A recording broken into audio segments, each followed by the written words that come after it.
on Sunday to face the best quarterback in football in Patrick Mahomes and the Chiefs. What a day and what a mess. I'm Maggie Gray.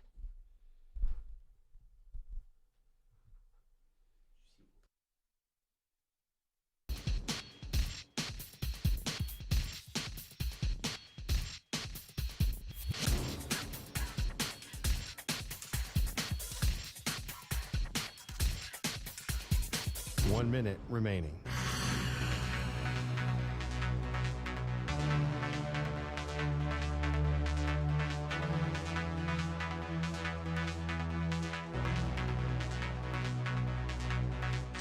$45 seconds remaining.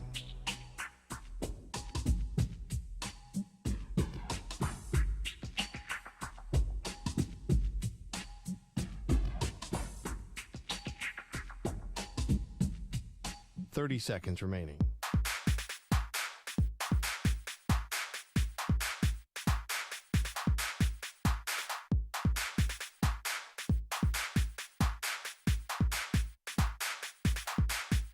$15 seconds.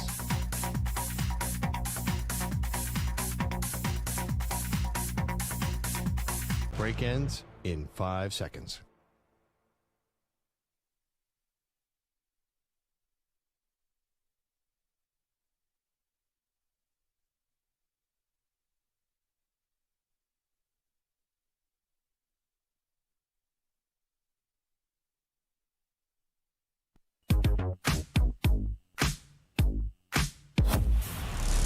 Was hanging out with Seth Rogen's mom in Europe. And I actually didn't even know it. I didn't even know it. Wait, what should we email Seth Rogen's mom? Can we do this all as a show? Can we have her? Is that your Seth Rogen impersonation? You sound like Beavis and Butthead. So we have to figure out, what do we want to write to Seth Rogen's mom? Let's ask Seth to come on the show and talk to the Weedham. He would be like their Pied Piper. She's going to get him to do a cameo. That's what's going to end up happening. Where we're going to pay. What a deal. Way to know people in high places. She gets a 25% off discount. I know what the cameo would say. Be, hey, I heard you were on a cruise with my mom. Cool. And that costs $600. They are Maggie and Perloff on CBS Sports Radio. Colorado does not need to win this game against Oregon to continue being the story in college football. Hey, welcome to the show. Maggie Gray, Andrew Perloff across the country on CBS Sports Radio. Perloff, you know my Oregon Ducks. I've jumped on the Oregon bandwagon this year, that I, of course, would be cheering and rooting for my Oregon Ducks, but they're 21-point favorites in this game. And even if Colorado loses, I apologize to my Ducks faithful. They're not going to be the story. Colorado is still going to be the story. And I don't know if there are any haters left or doubters left about Deion, but it's just not going anywhere. So I have to maybe warn people that even if this is the first loss for Colorado this season, the Deion story, the Colorado Buffaloes story will continue. Well, do they beat USC in this scenario? Doesn't matter. If they beat USC, okay, say they lose both these games. I think you are underestimating the attention span on how low it is of America. They will move on so fast. Yes, Deion will have sticking power, and it'll still be a big story. But, I mean, we're not talking about 3 weeks in a row of Fox Big Game and noon and game day every other week. That they need to win for, I think. I think that'll be a big story. The other thing, too, is it's September, and college football schedule has been so embarrassingly bad. Even Urban Meyer has a right to get on his soapbox. So what happens when other real teams start playing other real teams? So you have ranked games. Well, you have the that final this weekend. You have this finally this weekend, right? Yep. For the first time all season. But I'm saying when you get in October, November, you're going to have the Heisman race. You're going to have the race for the Final Four. There's been nothing else to talk about in college football at all. It can't last like that. There's going to be other teams, right? There will be other teams, but I think there's a couple things that keeps this Colorado story at the very top. First of all, this, to me, is actually not a media-driven story. Fans are just as much into Colorado as proven by the massive rating that happened in a non-primetime slot, at least on the East Coast, maybe a little East Coast bias, whatever. But that broke through. I do not think that this is just a media thing. I think it's a fan thing. Number two, Shedeur is in the Heisman race. Okay. He's going to continue to be in the Heisman race. First of all, I don't think, as much as, again, I love my Ducks this year, I don't think that Oregon's defense is going to make him look particularly bad, and I know USC's defense isn't going to make him look particularly bad. So I still think he's going to keep up numbers, even if they lose. He's still going to be in the Heisman race, and then you're going to get into, now we're talking about the NFL draft. Now you're getting people who are tuning in because they're watching the next first-round pick maybe for their team. So there's so many different reasons why this isn't going away. Right, but there's 6 other quarterbacks, or maybe 14 right now, who are potential first-round picks. There's the Heisman. If they had the Heisman ceremony today, because everyone's been scheduling such cupcakes, you'd have to invite 25 different people. How many quarterbacks have 14 touchdowns and 1 pick? Yeah. And 400 yards a game. I mean, look at Dylan Gabriel in Oklahoma. Look at Quinn Ewers. Look at Drake May. You could go... Everybody looks amazing so far because nobody's played anyone. So now Colorado, say that they go 4-3. Do you really think the hype is going to be like it is at 3-0? It's impossible. I think people are counting on the wins. I don't think people realize the impact it's going to have if they lose both these games. I just don't think that madness can continue because right now it feels like madness. And I don't mean that as an insult. I mean, it's just like it's one of those sports stories that is all engulfing. There's no way they could keep this energy up unless they win. I still think the energy is there. Partly because I don't think they're going to get blown out in these games either. First of all, I think Shedor's too good. I think the offense is too good. The question is for Colorado, can the defense get a stop? I mean, Oregon's offense is incredible. They're like the second highest, in terms of average points per game. They're second in the country. Who have they played again? Well, nobody yet, but a lot of teams haven't played anyone yet. And they won 81-7. It's called sheer dominance. That's what it's called. Go Ducks. But I'm just saying I don't think that they're going to get blown out. The problem is that their defense right now is not where the offense is for Colorado. And Travis Hunter being out also hurts. So I know it's just one guy, but clearly he's the best defensive player that they have. So I don't think they're going to get blown out, which means they're going to stay right there. And again, I know that we talk about, it's on this network and it's getting this rating. I think your average casual sports fan is very into this Deion thing. And the other part is now Deion's going to start getting in the NFL hiring cycles. Right. I was just reading a story about that in The Athletic today where 7 out of 10, again, unnamed NFL executives believe that Deion is going to be asked to interview for NFL coaching jobs this upcoming cycle. Okay, but if they say they lose both these games, do you really think it's going to be the same?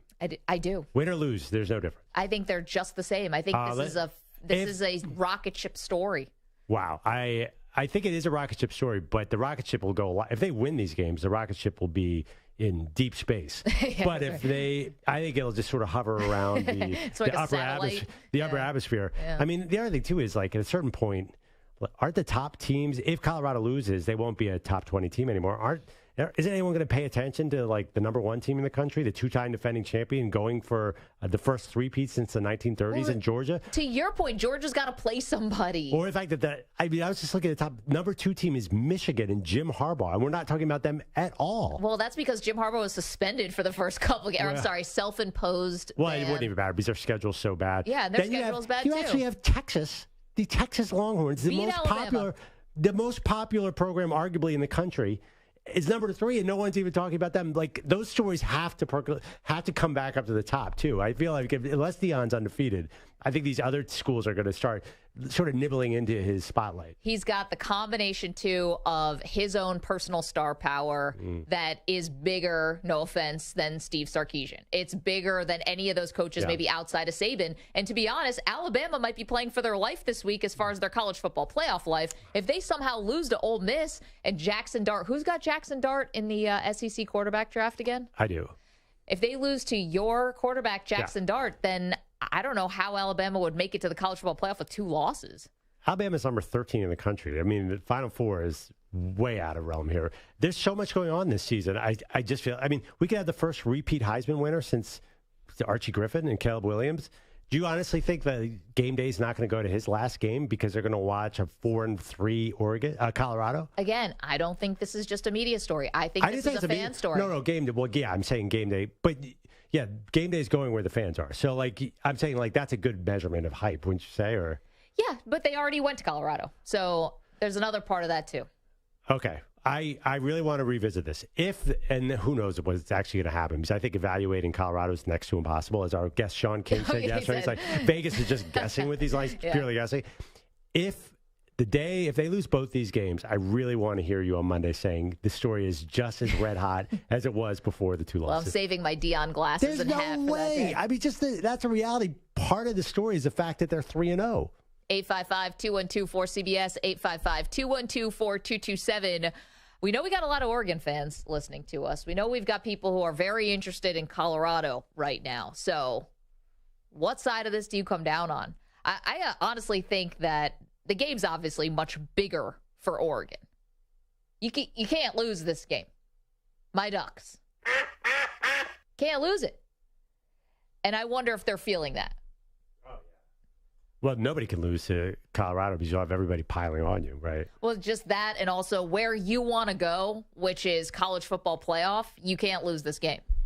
Yeah, I mean, listen, there's a lot going on. Oregon, yes, you can't lose this game, but you also can't lose to Washington and Utah. Well, of course, yes. You can't lose any of these games. The first of many. It is so funny, and this is a little off topic, but the Pac-12 being so awesome this year and the year that Deion is there, this is like a perfect storm, and then it's all going to go away. It's a fizzle out. Yeah, it's funny. Oregon is just, they happen to be in the Deion game here. I honestly, like, nobody's talking about the Ducks right now. I love my Ducks too, just like you do. No. Nobody's tuning in. On the bandwagon now. I've been an Oregon fan forever. I'm on the bandwagon, but you don't. No. There's not a single person in the United States of America outside of Oregon tuning in to see Bo Nix on Saturday. Oh, blasphemy. Do you disagree with that? I am, and I live outside of Oregon. You're tuning in for Bo Nix. Of course. I tune in every week for Bo Nix. I'm a Ducks fan. If you watch all 3 games? Can you tell me what network 2 of the 3 games were on? I checked in on Hawaii. Well, Portland State, I mean, the game was over after the first quarter. Oh, okay. So that's the kind of fan you are. I'm just kidding around. But honestly, do you think people nationally are tuning in to see, oh, my God, I can't believe Oregon's playing this Saturday. What time is Oregon on? Have you seen the uniforms they're wearing? How awesome those look? Whatever, they're like light refracting or something? No, they're heat. Like they're turning different colors as they heat up the cleats. Very cool. Yeah, okay. Foot heat. Everyone loves a hot foot. Quack, quack. Am I crazy here? You guys think that Colorado can lose these 2 games and it's still going to be the Deion show 24/7? I feel like I'm in the majority here. Maggie thinks it'll stick. Should we poll question? Yeah, Sam? This got to be a poll question, Mike. Yeah, I think I'm kind of like half in, half out, kind of what you were saying. If they lose 2 close games and it's, OT or last second or 3 points or whatever, I think that the hype still has the chance, but it's going to lose some of its momentum for sure. And we're going to want to talk about them, but it's not going to be quite as interesting. If they get blown out in both games, it's done. But they're not going to get blown out in both games. I mean, come on. Guys, they're 21-point underdogs. You're giving Deion the bulletin board material. Yeah, but Vegas has blown it on all 3 of these spreads. There's no doubt in my mind that hanging up in that Colorado locker room right now, as Mike Samter says, it is over. Yeah. That is definitely hanging up in the locker room right now. I know. They might be scraping the bottom of the barrel now for bulletin board material. On the bottom of the barrel? Thank you. Come on. I was gonna... The interesting you know what I mean. Take yourself out of that one. Yeah. The thing about I'm sorry for how that came out. Shedeur, what record do they need to get Shedeur the Heisman? Is an interesting thing. The worst is RG3 was 8-3 at Baylor. So I think you can maybe go 4 losses with Colorado, and then he's out. Oh, that's another good poll question. Yeah. But that's that one tough up. though, because there's so I feel like at least that year with RG3, there weren't a ton of. This year, it feels like there's 12 quarterbacks who could be in the running for the Heisman. Because plus of the COVID year. In part because of the COVID year, there's so many guys who stayed. I mean, it's going to be... Marvin Harrison is going to be in that conversation. There's so many guys that are going to be there. There's at least 20 right now, I would say. Also, the Ohio State offense hasn't looked amazing. Their defense has looked really good. So let's see how it does against Notre Dame. 855-212-4CBS. Yes. That's the other thing. If Notre Dame beats Ohio State, get ready for that bandwagon to heat up. And that will challenge the Colorado hype if Colorado loses. Well, there's a Notre Dame, once that gets going, it's like the Dallas Cowboys. It's there's fans all over the country. They're not. Yeah, and Michigan's a national program too, and so is Texas. I'm telling you, things are going to just change a little bit. The dynamic piece. What are you going to talk about so far this season? Quinn Ewers beat Alabama. That was it. It's the only game that anyone's ever watched other than the Colorado game. And to be honest, a huge reaction, obviously in Texas, and I'm sure in Alabama too. But nationally, the story was still Deion. But that did get the biggest rating though. Yeah, 10.5. Well, yeah, I do think Alabama going down is not – that leaves a lane for Deion, right? Because Alabama is no longer the number one program. Anyway, should be fun. I hope actually that Colorado – I'm betting on Colorado. 21 is huge. Sorry against your Ducks, but 21? 21's big. That's a lot of faith in Oregon. Feels like a lot. 855-212-4CBS. So 2 poll questions out there for you. How about that? Because we just we care more around here. We give extra here on the Maggie and Perloff show. So number 1, if Colorado loses, are they still the story? And number 2, how many wins does Colorado need for Shedeur to still be in the Heisman race? 855-212-4CBS. I like both of those. 855-212-4227. We say hello to the Weedos, the Purple Drinkers in the chat. You want to come in, youtube.com/CBS Sports Radio. We say hi to our amazing CBS Sports Radio affiliates. Hello. We're on the free Odyssey app. It's crystal clear. Also, Sirius XM channel 158. Let's go. Want to hear from you. It's Maggie and Perloff on CBS Sports Radio. You're in a 5-minute break.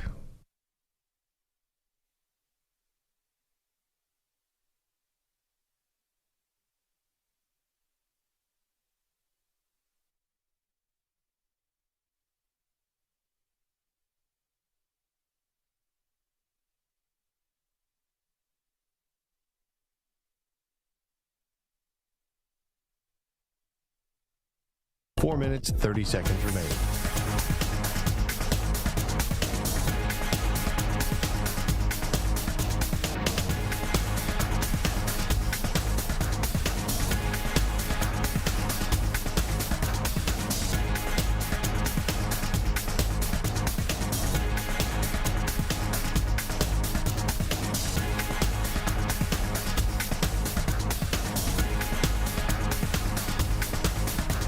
Four minutes remaining.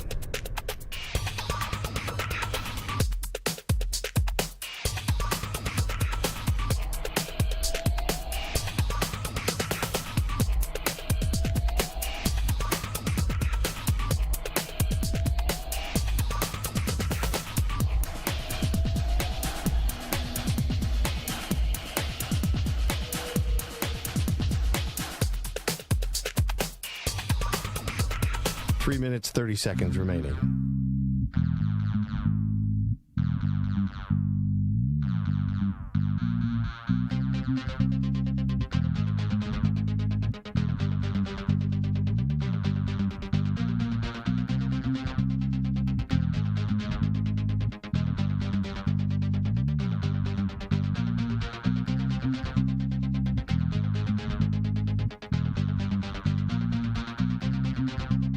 Three minutes remaining.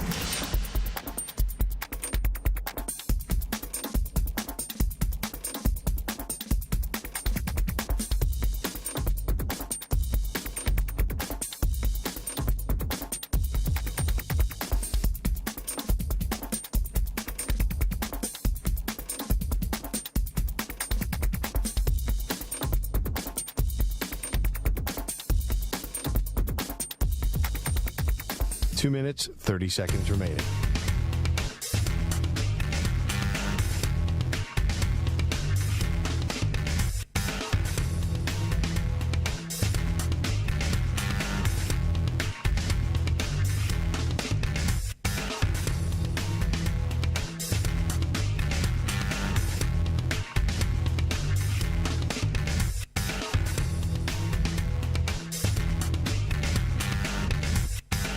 Two minutes remaining.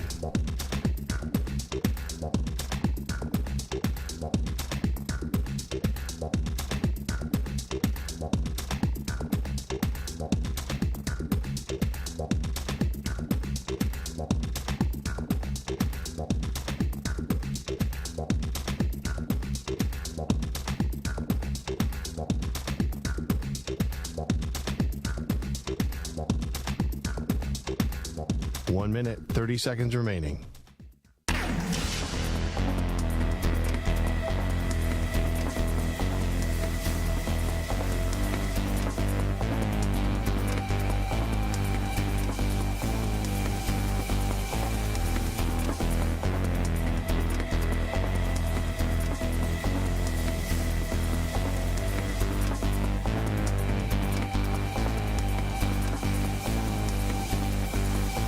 1 minute remaining.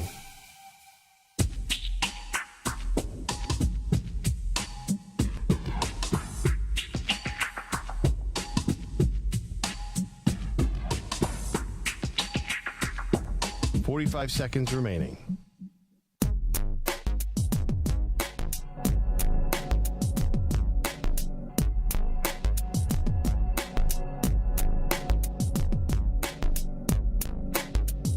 "30 seconds remaining.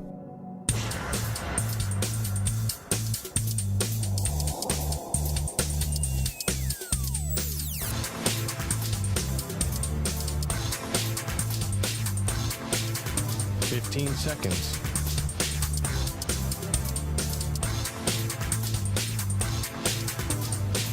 Break ends in 5 seconds.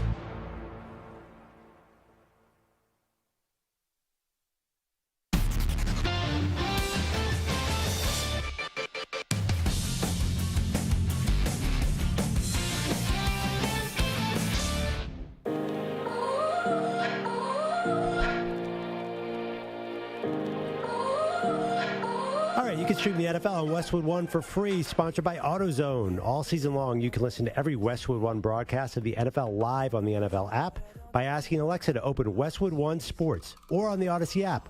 Get in the zone, AutoZone. The free AutoZone Fix Finder service can help you find a fix for free.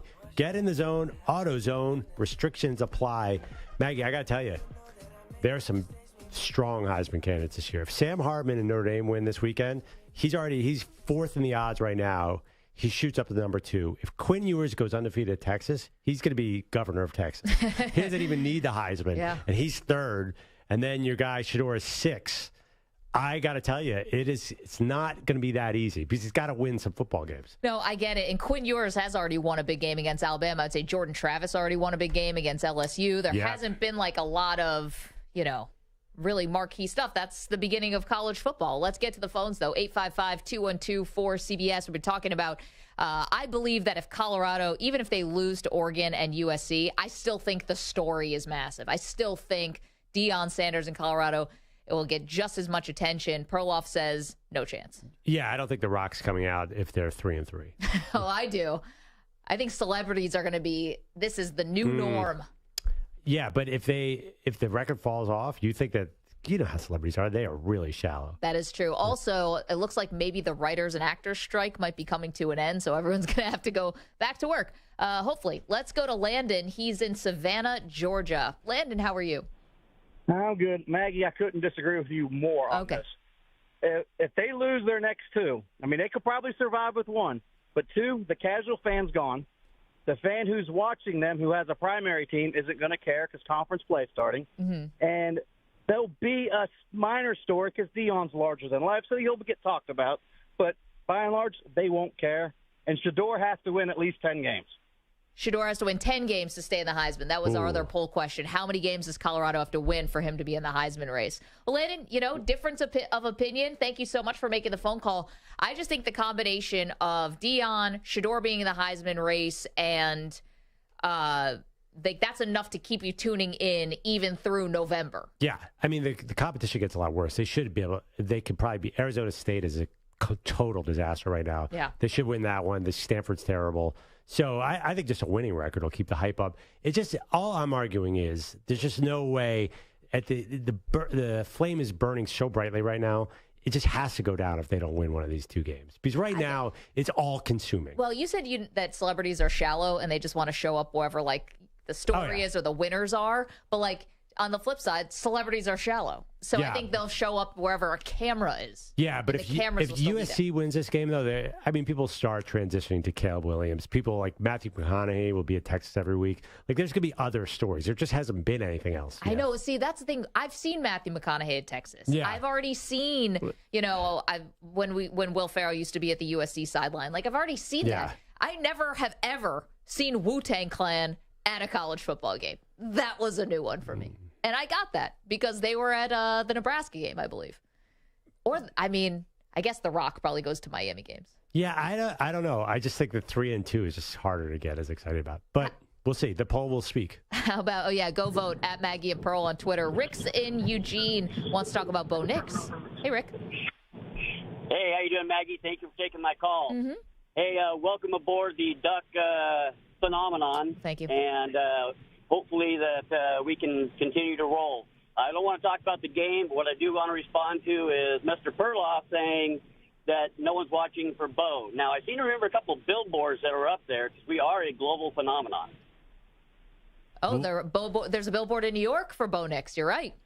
Exactly, Bolicious. And Maggie, last thing I have for you is if you're a true Duck fan, you need to change your Duck costume every week. That's what we do with our uniforms. Oh, boy. I got to get a different Duck costume? Yep. Oh, no. Wait, Rick, thank you for the call. I could search to the end of Amazon. Are there that many Duck costumes even out there? I don't know. Phil Knight seems to come up with different uniforms. I know. I mean, he's got a little bit more resources than me. Gosh, I don't know. What are the there's like a multicolored? Just it's got to be a different colored duck costume out there. They don't all have to be yellow. Most ducks are not yellow. Yeah, they're usually. But like a rubber duck, he's yellow. Yeah. I don't know. This is on you. Like a mallard? I don't know. What am I doing? I'm floundering. I guess I get like a Donald Duck suit. Are you worried if they lose to Colorado, people are going to blame you? No, because I jumped on the bandwagon before Texas Tech. So they pulled that game out, so I'm good. I was worried in that Texas Tech I don't game. know. I'm solidly on now. If they lose to Colorado, you're not going to come in and celebrate on Monday? I'm not. No, I'm going to be down in the dumps because my Ducks will have lost. Yeah, okay. We should change the board behind me from days since Maggie's had a Bills meltdown to days since Maggie's had a Ducks meltdown. Same okay, for me now. You're being totally ridiculous. Deion's got you all messed up, and you don't know which way is which right here. This is not making any sense. Now you got to get multiple colored duck costumes. None of this is even making sense. That's what Rick said. I mean, I didn't think I needed it. Somebody says you have to do it, you kind of have to do it. Yeah, like who was it? Aram in the chat, youtube.com/CBS Sports Radio said that if Oregon loses to Oregon State, I need to dress up like a lumberjack. That one's good. I like that. Yeah, that's fun. But I mean, like Puddles, the Oregon mascot he's a white duck with a green shirt. Yeah, he doesn't change every week. No, he just has a green shirt and a white body. He's basically Daffy Duck. Sure he shows up the same every week? Feels like I think that guy had a great point. If you're the Oregon mascot, you got to mix it up. I know, but I think it's the same thing every week, isn't it? Manny's giving me the yes. I mean, I think it's always the green shirt. Manny has a secret superpower, which is Manny knows the name of every stadium in the country, in the world, or in the country. I dabble a little bit with the European soccer stadiums. What about where Oregon plays? That would be Autzen Stadium. All right, just checking. It's warming you up with an What about Oregon State? Damn Perloff, you got me there. That's it. I mean, come on. When was the last time Oregon State football was very relevant? Wait, we have a do lot. not say that. You don't know Reser Stadium? Our fan base is going to come after you with a pitchfork for that. That's all right. I'm a part-timer here. Mike, are you so sure that it's Reser? I'm looking at it too. Could be Reeser. Reeser? Can someone, an Oregon State fan, call in and tell us? We've been talking, Manny, about how hard the college stadiums are because they're named after alumni. They're not. Yeah, right. They make no sense. Give me a bank or an insurance company and I'm okay. Exactly. Thank you. What is Oklahoma State? I don't know, Cowboy Stadium? No, I think it's T. Boone Pickens, isn't it? Did they rename might be their stadium? It must have been pretty recent, too, right? Yeah, Boone Pickens Stadium. Boone Pickens Stadium. When did that become the name? Manny, I'm beginning to think this might not be your superpower. Give me pro stadiums. Give me pro stadiums. Yeah. Okay. Pro stadiums. Salt Lake City. Where do the Jazz play? Vivint Arena. 855-212-4CBS. No way to know whether or not he's. I mean, I guess I could Google it, but I have no chance. I have no idea if he's right or not. I just assumed you were checking up on it. No, I can try, but you know. No, I think that's got to be right. Well, somebody check Manny's work. I just sort of went with it. I'm seeing Delta Center. Well, that was back in the day. Back when I was born, my guy. That was like the Stockton to Malone when they were at the Delta Center. I think it's been updated since Yes, then. the Vivint Arena from 2020 to 2023. Should know that, actually. They had the All-Star game there. That's right. Can we hear some Urban Meyer, please, Manny? Urban Meyer, this is rare lately that Perloff and I agree with something that Urban Meyer says. You know, his stock's been a little low. I don't have as big a problem with Urban Meyer, I think, as you do. Well, you know, I think He's a good college coach. We all have our issues. So Urban Meyer did say something that Perloff and I both agree with, and it was calling out teams like Michigan and like Georgia for these cupcake schedules. Look at the team up in Ann Arbor. That schedule, that you shouldn't be allowed to play that schedule. Georgia's playing a schedule, and at the end of the day, you're supposed to be penalized for that. They're not. So why would Ohio State play this game? Well, because it's the right thing to do. It's for the fans. It's for the good of the game. But what if they lose? They might be out of the playoff because they made that decision. I mean, he's absolutely right. And I guess you could say for Georgia, okay, they did start off last year with Oregon. It ended up being a blowout, but they did schedule a very competitive non-conference game. So, okay, this year, though, not so much. Michigan last year and this year. I mean, the non-conference schedule is just such a bore. Yeah, Georgia did schedule Oklahoma this year, but they canceled it because Oklahoma is going to the SEC. So that's an excuse, and that would have been a great game. But I think if it's a good argument for college football to break into the Power Five and just get away with these conferences and become like an NFL schedule. Like I think September's schedule has been terrible. Yeah, I'm being a little selfish here because I want to just sit on Saturday and watch ranked teams play each other. Of course, that's what we all want. This weekend's going to be amazing, but it's just so rare now. I think he's right. I think teams are watching what's happening and looking at what happened in the Final Four last year and saying, "Ooh, you know what? There's no advantage to playing a tough out-of-conference schedule." So I think they're going to use that intelligence later to make an even softer schedule. Yeah, the only thing is, though, you would hope that with the college football playoff moving to 12 teams next year, maybe it would entice teams to make a harder schedule because 2 losses might still get you in. Right, but you might also be on the border and be like, well, why am I going to have that critical second loss where I can easily sneak in with 1 loss? I know, but like Urban Meyer said, they're supposed to get a little credit for this, right? Right, but you clearly don't. If Notre Dame actually was any good last year, they should get some credit for playing Ohio State. Vice versa, this year. Right. It's like you should get some credit, but Alabama lost twice on the road. Yeah. Clearly did more than Ohio State to get into the Final Four last year, and they didn't. So I think the committee doesn't have any rhyme or reason. They don't. They never have a consistent rationale. If anyone had faith in the committee, I just don't think they do because it feels like whichever way the wind is blowing. I think it's impossible to judge because of the different conferences, different levels of competition. For example, TCU was undefeated in the Big 12, lost the Big 12 title game, beat Michigan.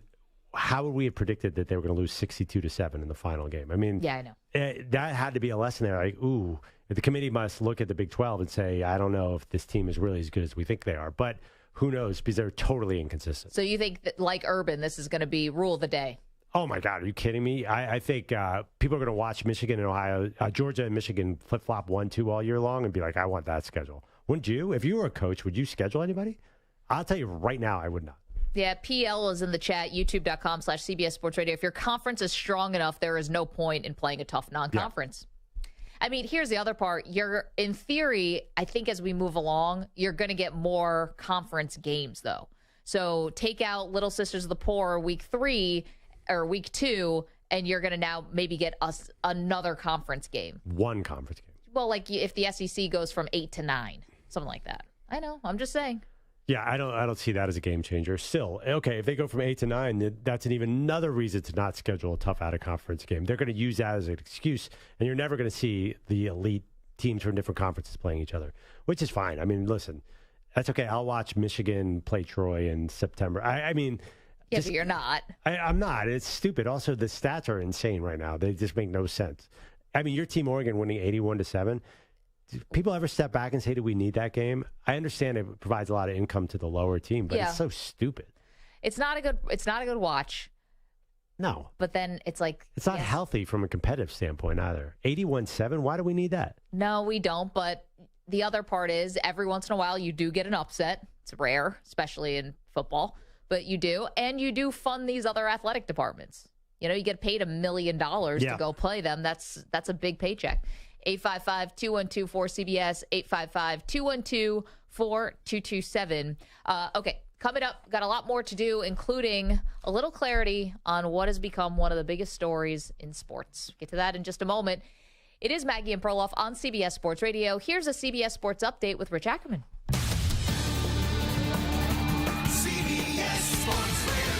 Sports Flash. And it's sponsored by Progressive Insurance. Progressive makes bundling easy and affordable. Get a multi-policy discount.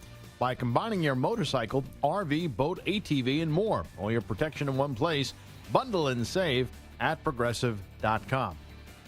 The 49ers start to the season certainly didn't diffuse any of those conference title predictions. They're 2-0 after knocking off the Steelers and Rams and will host the Giants tonight to open Week 3. New York is 1-1 and won't have Saquon Barkley. Is also down 2 starting offensive linemen. However, head coach Kyle Shanahan always wary of Daniel Jones, who can impact the game with his arm or leg. Anytime you got a quarterback like that, the challenge it does just schematically on unlocking your defense and making you have to play a certain way is always a pain.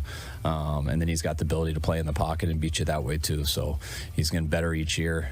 It's Andy Dalton to the rescue for the 0-2 Panthers. The team announced Bryce Young did not practice today and isn't expected to play Sunday due to an ankle injury. Joe Burrow remains day-to-day with a calf injury. His status for Monday night remains uncertain. Baseball, top of the 8th. The Angels lead the Rays 4-3, and the Brewers in front of the Cardinals 6-0 in the bottom of the 9th. I'm Rich Ackerman.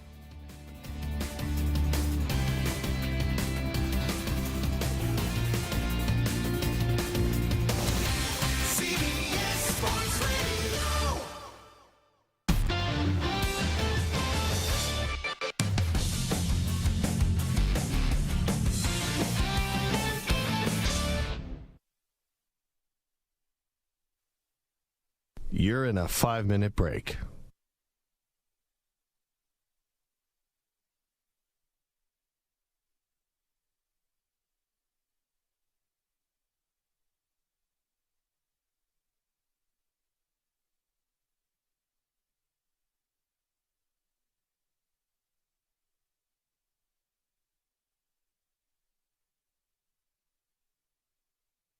Four minutes, 30 seconds remaining.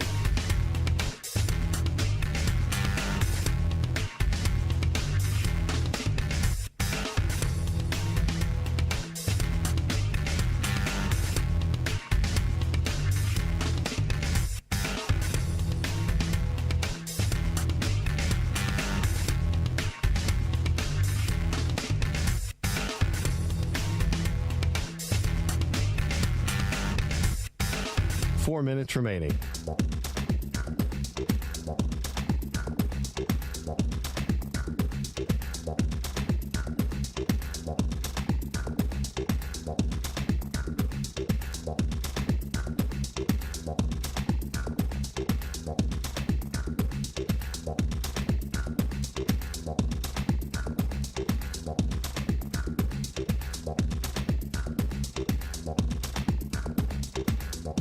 Three minutes, 30 seconds remaining.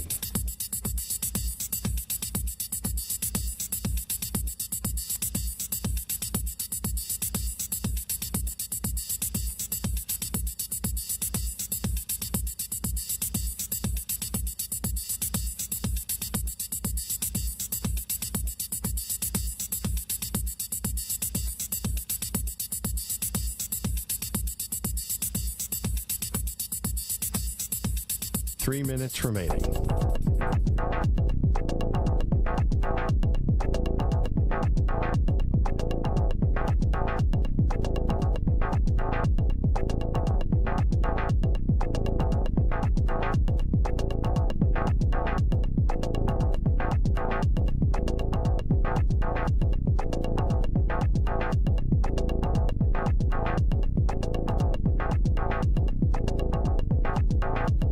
Two minutes, 30 seconds remaining.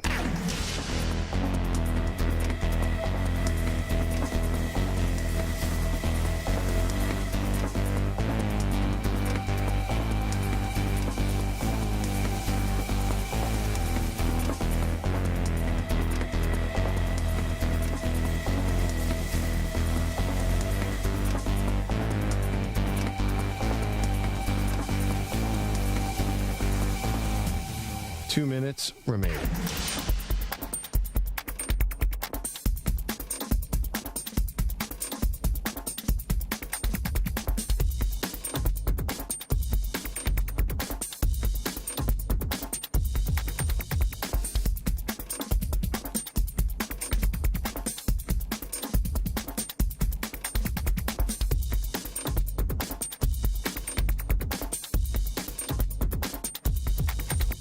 One minute, 30 seconds remaining.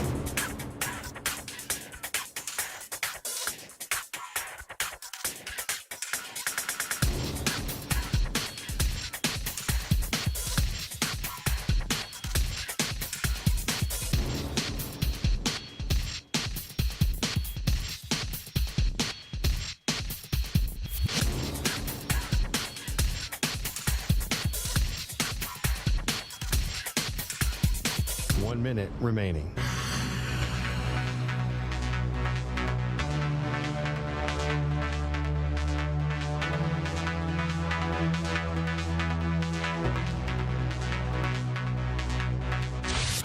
Seconds remaining.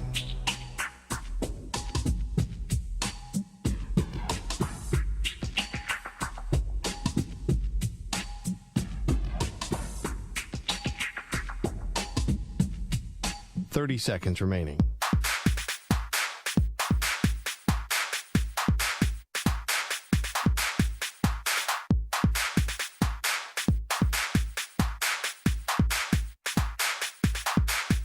Fifteen seconds.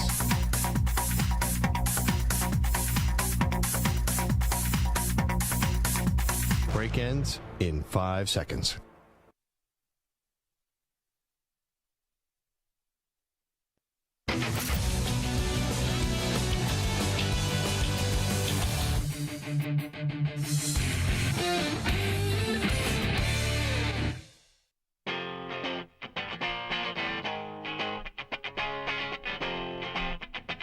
Welcome back to the Maggie and Perloff Show.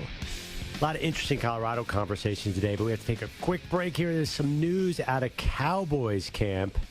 According to the Dallas Morning News, David Moore, cornerback Trayvon Diggs left the facility on crutches. He's having an MRI on his knee, which he injured in Thursday's practice. Two people with knowledge of the injury said. Also got a tweet from Schefter quoting Dak Prescott, who said, "Some of you saw him leaving the field, so prayers for him, simple as that." So MRI on the knee is always the scariest thing. I don't know what leaving on crutches means. Would you be on crutches if there was some sort of ligament tear? I have no idea. I don't know, but between crutches and prayers, I don't like where this is going at all. Yeah. And Dak Prescott said it's way too early to speculate, so we won't do the same. But Diggs is having an incredible season. I know it's only 2 games, but he's only given up 2 receptions for 26 yards on 8 targets with a passer rating of 1.0, according to Pro Football Focus. That's it. Like, opposing passer rating. Who are these receivers and who are those quarterbacks? Well, I'm sorry, I can't take any number Daniel against the Jones Giants. And Zach Wilson. And what receivers? Darius Slayton? I mean, geez Garrett Louise. Wilson. Honestly, I put more into preseason stats than these 2 stats. Garrett Wilson, you've heard of. Oh, yeah, but who's throwing him the football? Well, Zach Wilson, of course. But I'm just saying this. And by the way, did Trayvon match up with him the whole time? Probably not. Anyway, whatever. It doesn't matter. They haven't played a game yet, and they're not going to play a game this week. They're against Arizona. My take on the Cowboys is do not judge them until they play a team that is not going to be in the top 5 in the draft. Well, you have San Francisco coming up in a couple weeks, so there you go. And you got the Eagles twice, and last year they dominated bad teams. They were 12-5. Yeah. They're 12. I don't know. There's been an interesting debate out there. A lot of people are saying, well, yes, they're dominant, but we've seen this before. How can you get excited about a team that always finds a banana peel in the playoffs? You picked them in the Super Bowl, but I did. I don't know what's different. Well, I don't know if I can say exactly what's different right now. Again, I think that the defense is playing even a little bit better, but you want to chalk that up into bad competition. Okay, you can rain on the parade there a little, but I do think the defense is very, very good. And I think the change in play caller. Listen, I've been right up there. Based on what? Based on, I thought they did a really good job against the Jets, much better than my Bills did. And okay. a good, manageable, mistake-free game. And I think that's all you needed right there. You didn't need it to be beautiful. You had the 40-0 beatdown against the Giants in week 1. Your style points happened in week 1. In week 2, you just needed something efficient, and I thought that's what they were able to do. So we'll see what happens in the next couple weeks. Any organized football team shows up, they can beat Zach Wilson and the Jets. Well, I mean, my team's had trouble with them. So, well, there's something weird going on with that team. But the Cowboys killed all those bad teams last year, too. The question is, and it's not even about the Eagles or the Niners. It's about the postseason. Like, that has been the problem. They've had they've been at home in the playoffs multiple times and come up short. It's just one of those things. So we'll see. Trayvon Diggs' injury would be huge. Honestly, I think it's easy to play cornerback on that team right now because the pass rush is so ferocious. But Trayvon's a ball hawk. He's seems like the tackling got a little more ferocious. He's confident. The big hit on Barkley. Honestly, week 1. If you have that whole front line thing going on, it's not the end of the world for them. But there are other reasons I kind of like the Cowboys, and you should say this. I feel like The other Super Bowl teams take notes. The other Super Bowl teams are all down this year. Well, right now, I think the AFC, like the vaunted AFC. Yeah, what happened to all those teams? Is looking like there could be cracks. Not cracks, but you could nitpick the Chiefs. You could nitpick Chiefs not look good. The Bengals and Joe Burrow's calf. You can nitpick the Bills. You can nitpick the Jacksonville Jaguars. Who else? The Chargers. Oh my gosh! It's like waving red flags on top of all these franchises. It's hard to completely buy in on the Dolphins yet because we haven't seen it and they have never stayed healthy. The NFC, on the other hand, it's a two-man race right now. The Niners and the Cowboys. Then you got the Eagles, but then everybody else stinks. I mean, they'll be able to kill those teams. So anyway, that would be if I were you, I'd go with that reason. There's nobody standing in their way except the Niners, as usual. Of course, and we're going to watch the Niners tonight against the New York Giants, and that spread just keeps climbing and climbing and climbing. That is not... Wait, we're not watching that. I'm going to watch. Dude, football's on. I'm not watching it. What else am I going to watch? This is the NFL's version of a Tuesday night Thunder Clippers NBA game. This is the NFL is doing NBA regular season. This is the worst game of the year. The Giants are like, screw it, we're not playing anybody. They're sitting 4 starters. Well, they're playing their quarterback, though, which I'm interested to see how the 49ers defensive front, what do they have in store for Daniel Jones? Because... Are you really interested in that? I am interested. Oh my God. I am ready to be despondent by 9 p.m. Oh, dude, don't even tune in. Go to Netflix. This is the worst game of the season. Wait a minute. Hold on. It would be like me being despondent with the Jets getting their butts kicked by the Cowboys. You know that you're going to get your butt kicked. Just go into it with those expectations, and you're not going to be disappointed. Backdoor cover. Come on. First of all, Samter is no longer a Jets fan. Obviously, you jumped off the bandwagon. You're go Chiefs, baby. Let's go. Travis Kelce, Taylor Swift, my new favorite artist. Yeah, right. Of course I'm going to watch this game. You can't give me another show on Netflix or Hulu or cable or whatever that I'm going to want to watch more than this. I've watched every NFL game. I love NFL. It's my favorite sport. I'm not watching a single second of this. Wait, so what are you going to substitute in?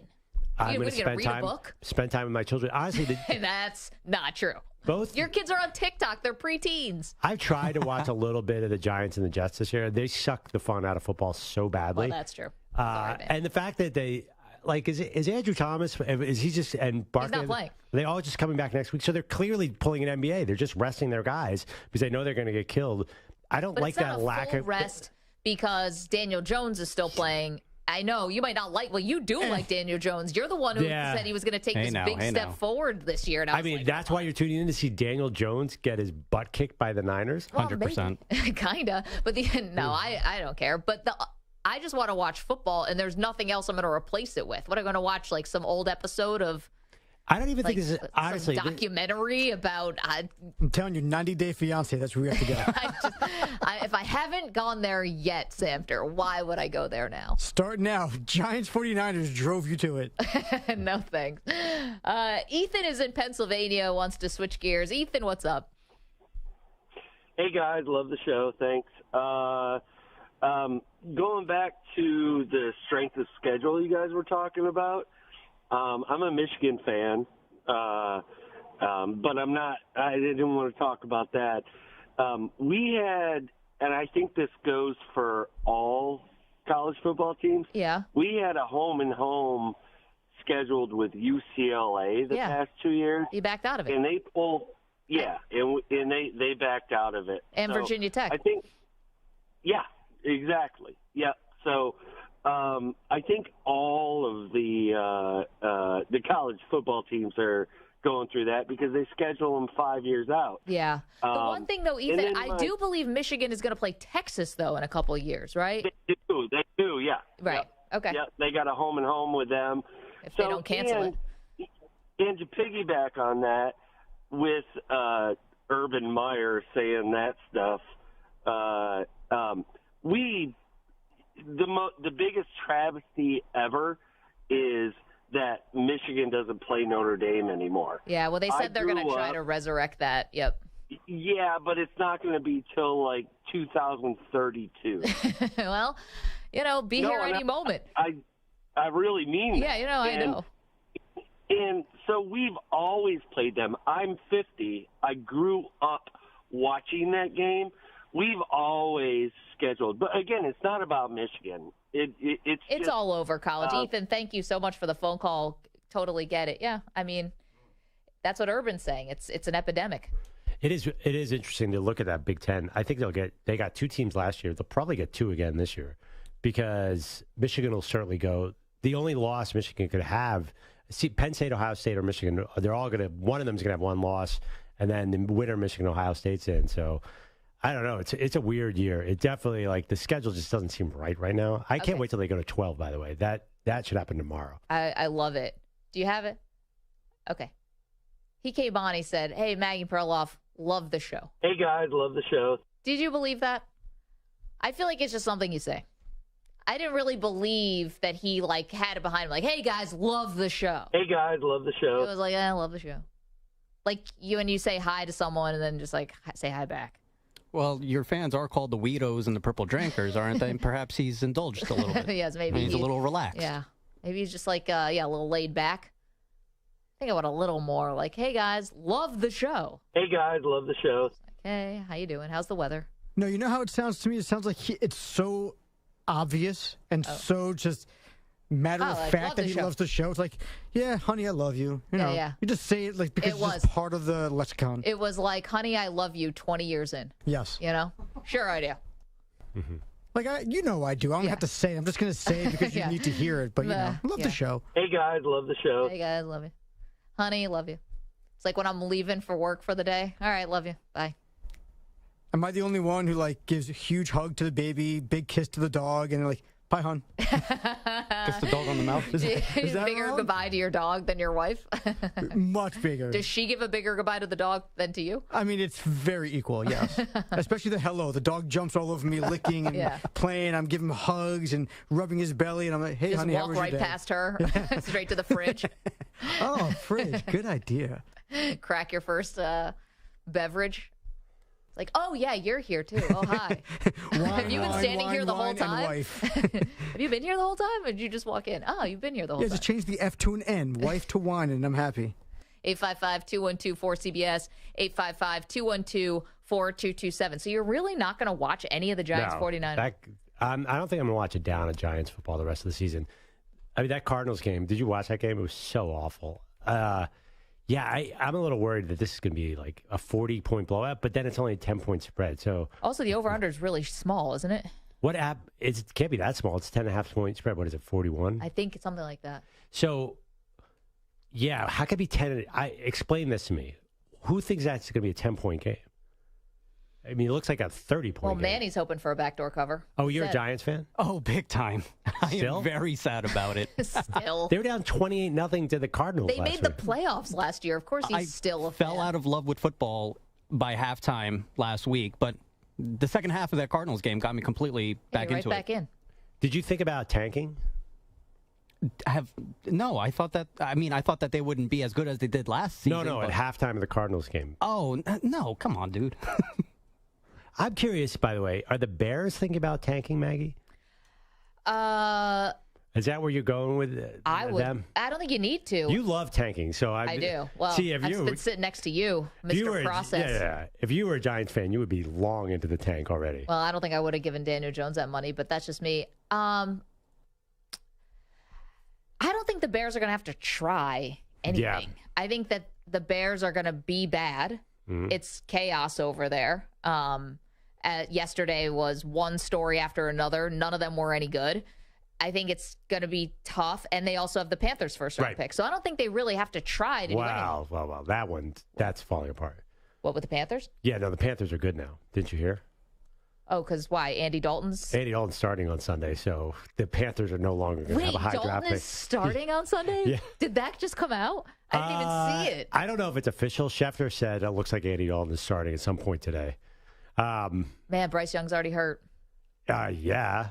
I know. Listen, he looks small out there, guys. Even for the Bryce Young defenders, and I know you guys took me on during the draft process, and nobody liked what I had to say about I was, worried about Bryce Young. He does look very small out there. Yeah. Smaller than Russell Wilson, smaller than Kyler Murray. I have to be honest. I give you credit for that. You are exactly. You're like, I love watching him play. I think he's great. I just think he's too small to stay healthy in the NFL. 28 minutes ago, Adam Schefter tweeted, Panthers quarterback Andy Dalton is now expected to start Sunday at Seattle. So okay, that's a big game. For who?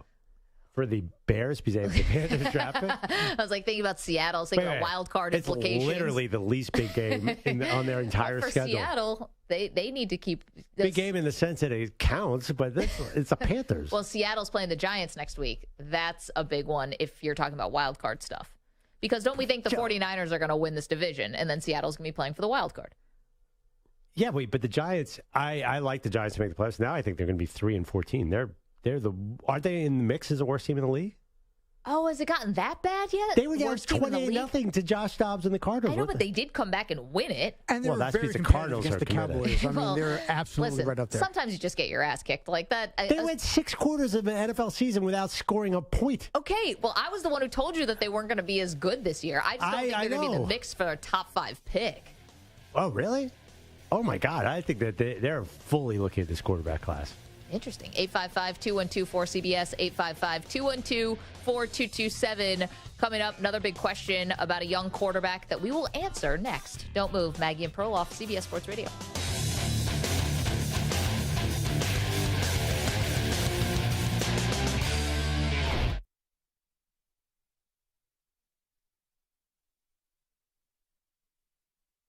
You're in a 5-minute break.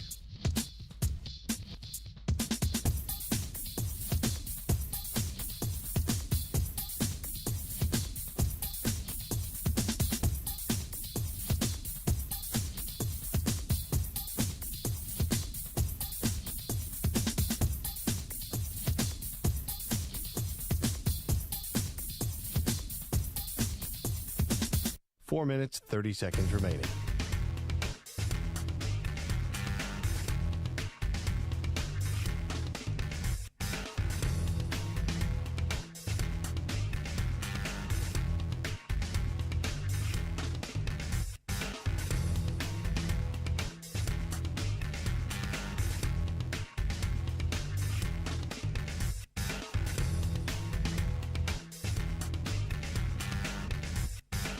Four minutes remaining.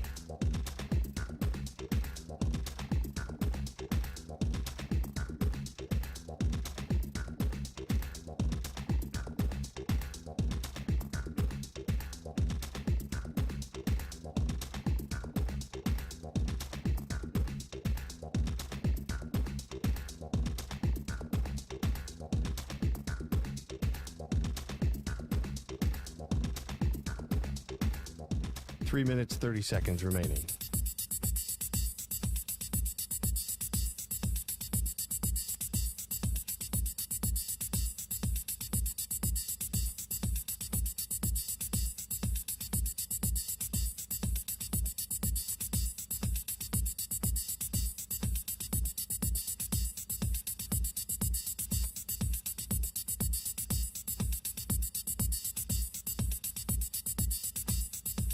Three minutes remaining.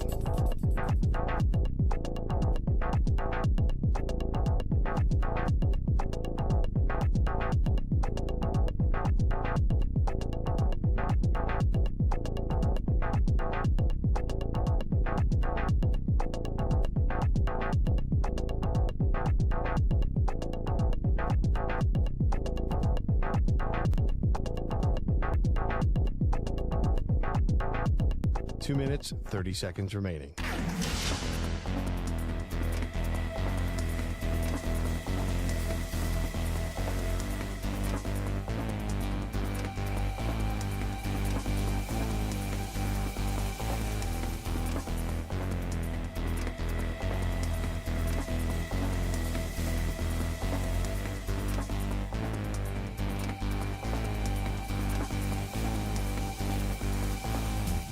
Two minutes remaining.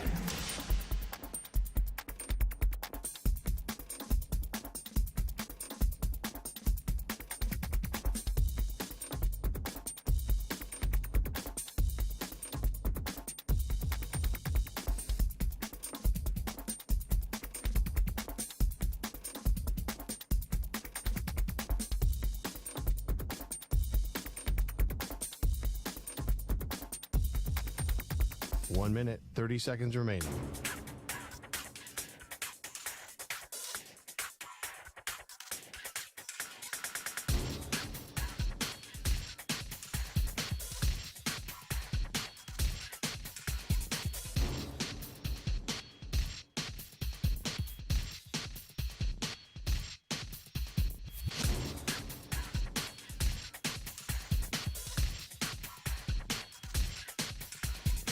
1 minute remaining.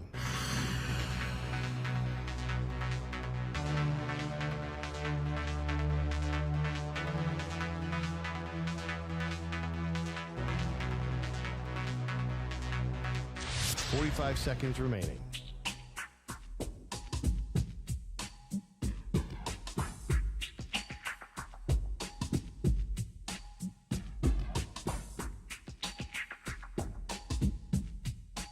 Seconds remaining.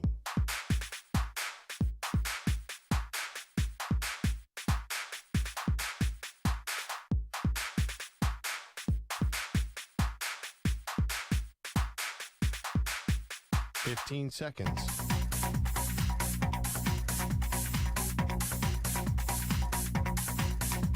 Break ends in 5 seconds.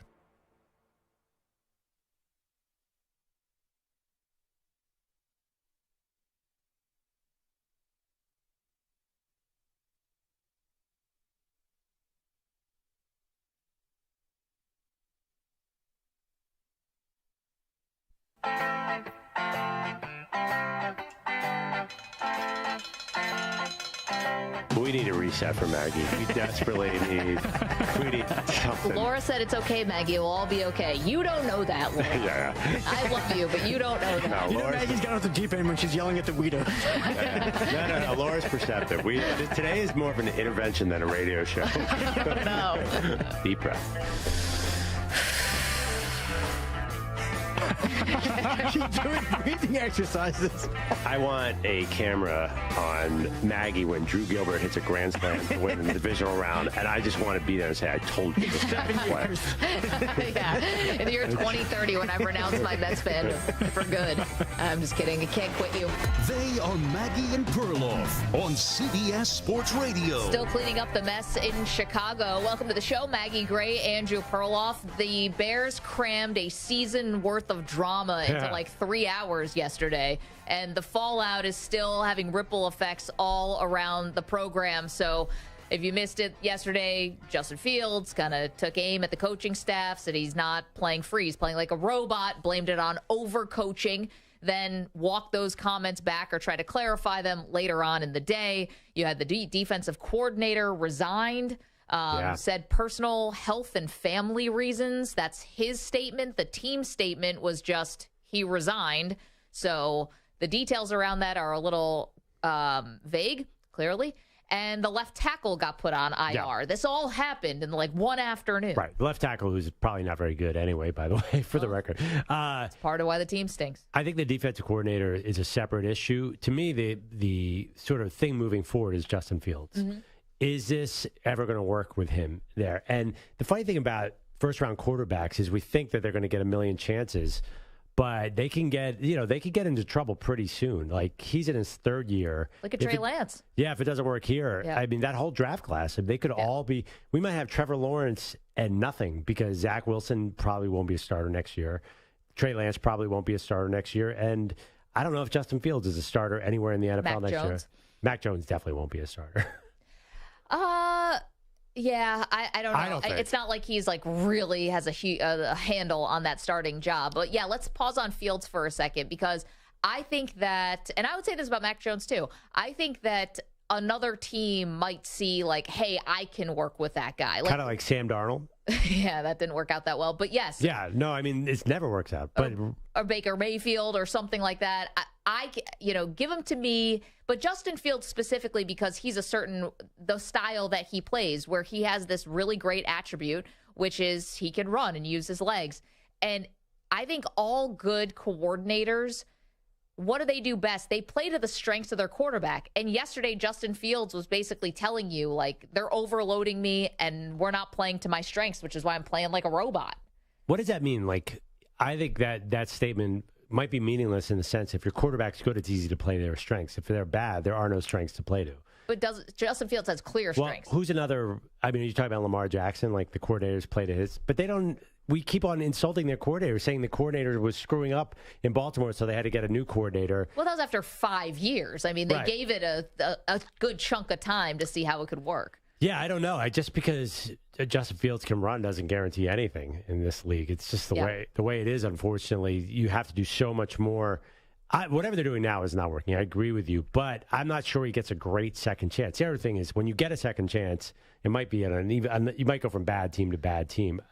There's so much luck depends on where you land, right? If you get a great offensive coordinator, start with a great system, then you have such a leg up. And this is the opposite in Chicago. Okay, so we already heard Caleb Williams' dad, this for what it's worth, did come out and say, listen, if it's not a great situation where Caleb could be drafted, then we can just go back to USC.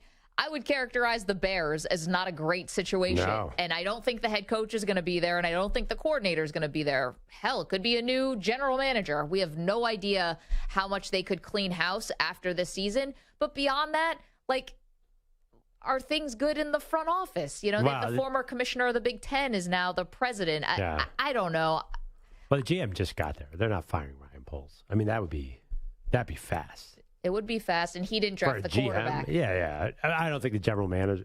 Maybe I'm wrong, but general managers generally get a few cycles here, right? They do. Let's hear from the general manager on Justin Fields as a leader. No one in our entire building, none of our coaches, see Justin as a finger pointer at all.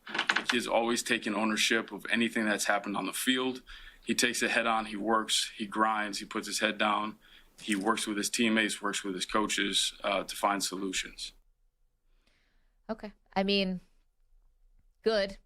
Moving forward, I guess, you're trying to come to bat for your guy, but, he definitely, I think that he was, I don't know how intentional Justin Fields was yesterday, but he was definitely has to be frustrated with how things have gone. If you go back to last season, the Bears have lost 12 in a row. They have no institutional, in terms of developing quarterbacks, there's nothing even throughout the history that you can lean on with the Bears to say, this used to be, this quarterback factory that we had going on in Chicago. It's so sad how little talent they've had at that position, considering how important that position is. Well, a little talent or a little success, because there might have been talented guys. Jay Cutler was talented, but it hasn't really all worked together. It's a Super Bowl with Rex Grossman. I mean, So I have some solutions. Oh yeah, go ahead. Well, former Bears quarterback Jim Harbaugh is great with quarterbacks. He's doing wonders with J.J. McCarthy in Michigan. How about you promote him? That might be somebody who could fix Justin Fields. Yeah, the thing is then does the GM also have to move over? I think Harbaugh is going to have to soften his stance on that. Okay, number 2, Ryan Day obviously had a lot of success. I think we'll get into it later. I think Ohio State's about to get their butt kicked. I think the Ohio State love affair with Ryan Day is waning. He wants to get back in the NFL, bring him back as a head coach or offensive coordinator, let Justin Fields feel comfortable with his guy. That makes so much sense to me. Yeah, it feels a little, I don't want to say cute. Day wants to get Day in the NFL have been having this long flirtation. He was with the Giants at one point. That doesn't feel cute. That makes sense, though. Didn't this happen with the Dolphins and Ryan Tannehill? Didn't they take his college coach and Sherman? Yeah, and bring him in.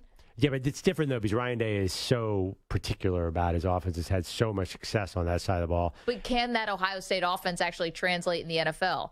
Because so far, you really haven't seen the obvious evidence. No. You're saying Urban and Jacksonville didn't really show you that? And lastly, I mentioned it yesterday, this is a perfect Deion home. He can deal with the cold weather in Colorado, deal with the cold weather in Chicago, new stadium. Let's go. Honestly, I would put it in bottom 5 just places anywhere that Deion would coach. Chicago, it's the fourth biggest city in the country. It's third biggest. No, I would put Deion, I think, would be coaching a cricket team in Pakistan before he'd be coaching the Chicago Bears. Why? Because, again, I don't think that even Deion could overcome what's going on. He just took over a 1-11 Colorado team. But Colorado used to be good. Chicago's been in the conference title game 5 times this century. Because of their defense. Well, those were not offense-related. Those weren't offense-first teams. Yeah, but I mean, they've always been this on offense. It's a gigantic market. There's no reason they shouldn't succeed. I'll give you one more. What if Eric Bieniemy makes Sam Howell a Pro Bowler? Then you might as well pencil him into that job because that's happening. Have we actually not talked enough? I know it's been 2 games. And there's a lot of reasons, receivers and stuff like that for Kansas City being a little iffy. But have we talked about the fact that Bieniemy is gone from Kansas City? I know you love Andy Reid, but now is Nagy there doing a lot of the play calling? Speaking of former Chicago coaches. That seems unlikely to me because they've churned through so many guys, right? It was Peterson, was under Andy, and then was Reich under Andy, and they've had DiFilippo, like they've had 50 guys who've come and gone from that program. I don't know. They were never in trouble against Jacksonville. I would judge Bieniemy more on what he does with Sam Howell. If Sam Howell is this good moving forward, and it wasn't just a function of how bad the Broncos are, then I'm telling you, Bieniemy is going to have his choice of jobs. Yeah, I think he will too. 855-212-4CBS, 855-212-4227. Okay, we've got some breaking news for you. So Cowboys fans, you might want to listen up here. And or tune out. If you're driving, never tune out. Never tune away from the show. Ever. Tune out your mind just for a second. All right, what happened? What happened? All right. Well, easy. Trayvon Diggs, according to Tom Pelissero, NFL Network, has a torn ACL and is done for the season. I'm sorry that I have to be the person to report that to Cowboys fans. The MRI already confirmed that he has a torn ACL and he is done for the season, according to Tom Pelissero. Hey, wait a minute. You could be on the Aaron Rodgers schedule and maybe you'll be back in 2 weeks. Who knows? I'm sorry. This is not a time for jokes. Well, listen, it's definitely not a time for jokes, but I get what you're saying. Here's the thing. If the quarterback is getting attacked by Micah Parsons every time he drops back, you don't need a great secondary. I mean, dead serious now. I'm not like completely denigrating their Super Bowl chances. No, me because neither. The pass rush is so ferocious right now that this sucks, but they could probably afford this. Am I being way overly optimistic? No, you're not. I mean, they're a good defense. I don't think it changes it. You know, they lost a couple offensive linemen, and the offensive line I thought looked really good against a very stout Jets defensive front. So, you can overcome injuries. I think this team has a lot of depth, but, oh, man, this is a bummer. And Diggs was playing really, really well this season. I know Perloff thinks it was against crapola competition, but he still was looking very good. Yeah, I mean, okay, we're talking about the Eagles with Devontae Smith and A.J. Brown. We're talking about Deebo Samuel and Brandon Ayuk when he gets back with the Niners. We're talking about who they'll have to play in the playoffs. It stinks for sure. But honestly, if you're a Cowboy fan, do not give up on this dream of 2023 being different. No, I don't think you definitely don't give up the dream, but this is your margin for error maybe gets a little bit thinner here. I seem to remember a lot of stats like Diggs got eaten up by the Eagles last year because he takes crazy risks all the time. Again, I just think if we have Micah Parsons unleashed on the quarterback, it doesn't really matter. Also, they could trade for somebody, right? I assume they could go out and get somebody. I'm not sure. Yeah, but you're not getting an all-pro. Wasn't Diggs you can get like an older guy. You can get an older, like Patrick Peterson, Jalen Ramsey type somebody. I mean, I don't know. Help me out here. Gilmore's already there. I don't have anybody for you. I think that could be a little bit tough to replace. But sure, maybe at the trade deadline, if you really feel like you need reinforcements, then you go out there and do it. How about the Broncos tanking and maybe getting Patrick Surtain? I don't know. I don't think I'm going NBA version on this. NBA on the possibility of adding somebody because I think they have a Super Bowl team, so add somebody, right? And I agree with you. I mean, it's your pick, but I'm jumping on board.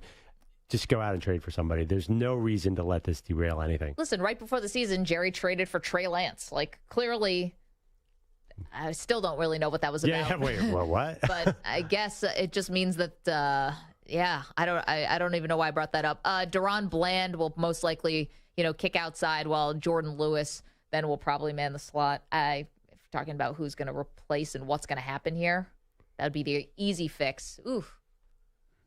Well, listen, here's the thing for Cowboys fans. You're playing Arizona this week. So you get a little bit, the new guys maybe playing and having to cover for the absence of Diggs. You get to ease into this a little. It's not like you have the 49ers this week.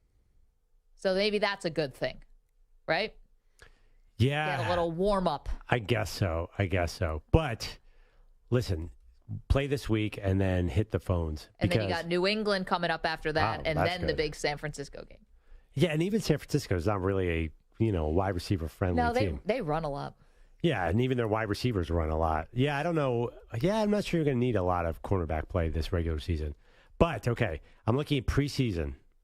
mock trades. Oh, no. This is before the season.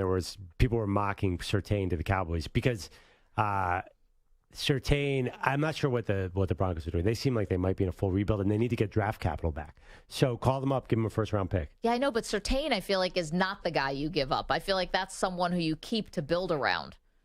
Like, he's one of the hits that you've had in the draft. You don't, and he's young. That's not the guy you trade. That's a cornerstone. Well, who do you trade then? Well, I'm not suggesting you do that at all. You might just be bad enough, maybe not to get the number 1 pick, but.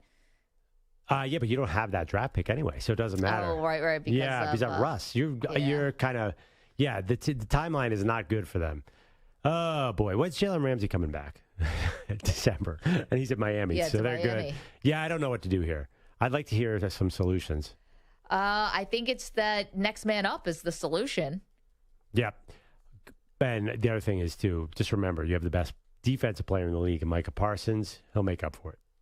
855-212-4CBS, 855-212-4227. Cowboys fans, you want to react to Trayvon Diggs. It's feared and being reported by Tom Pelissero of NFL Network that he has torn his ACL and he is out for the season. Oof. Again, 855-212-4CBS. It is Maggie and Perloff. Coming up, a lot more to do, including the Daily Deion.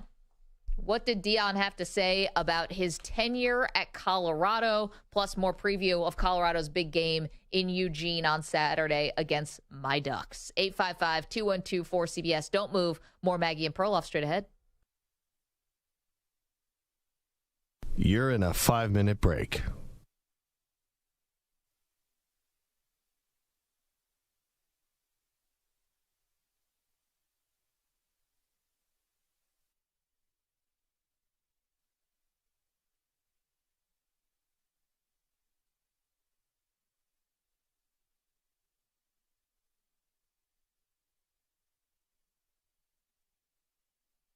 Four minutes, 30 seconds remaining.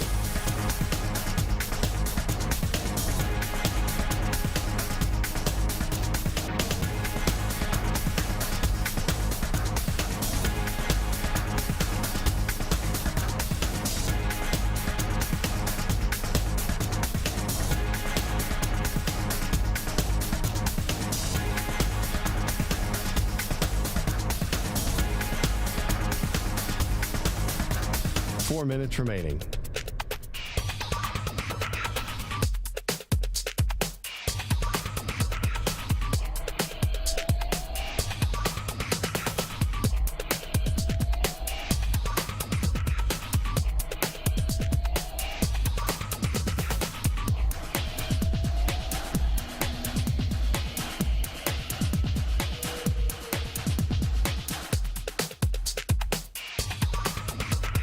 Three minutes, 30 seconds remaining.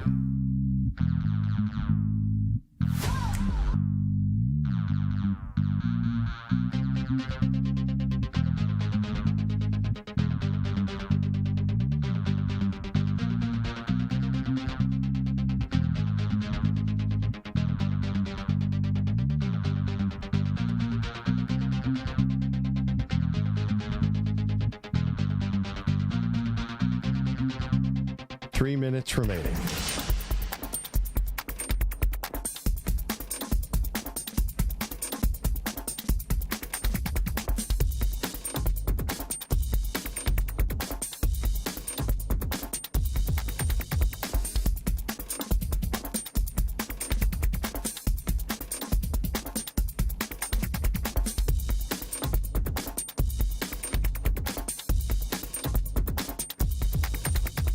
Two minutes, 30 seconds remaining.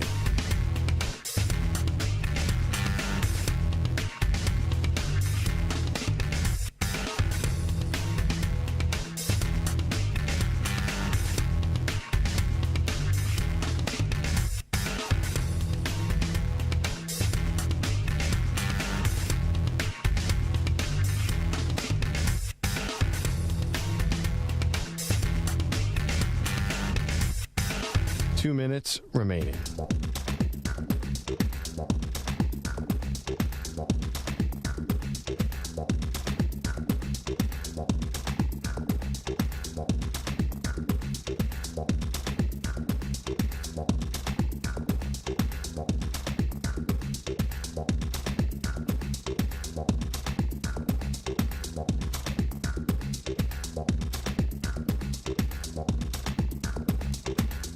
1 minute, 30 seconds remaining.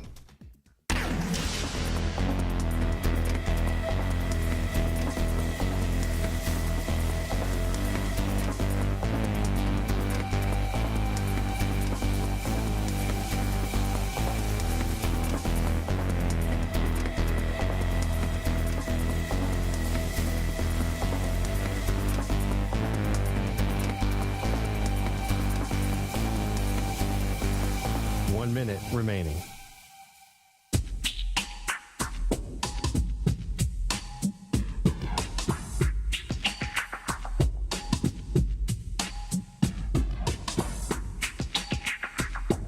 "45 seconds remaining.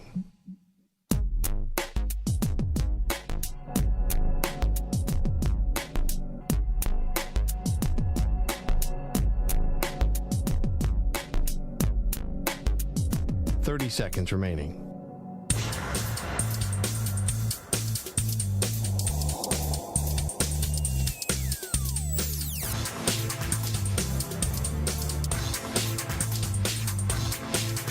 "15 seconds.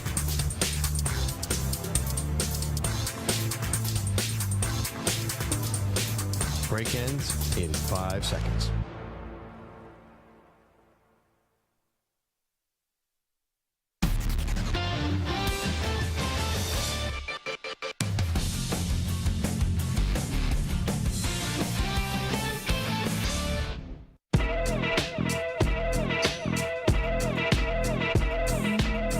This portion of the show is brought to you by Wesley Financial. Stuck in a timeshare and want out? Contact Wesley Financial Group now and get a free timeshare exit information kit at wesleyfinancialgroup.com.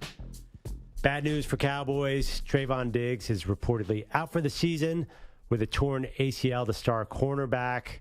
Part of really a championship-level defense here.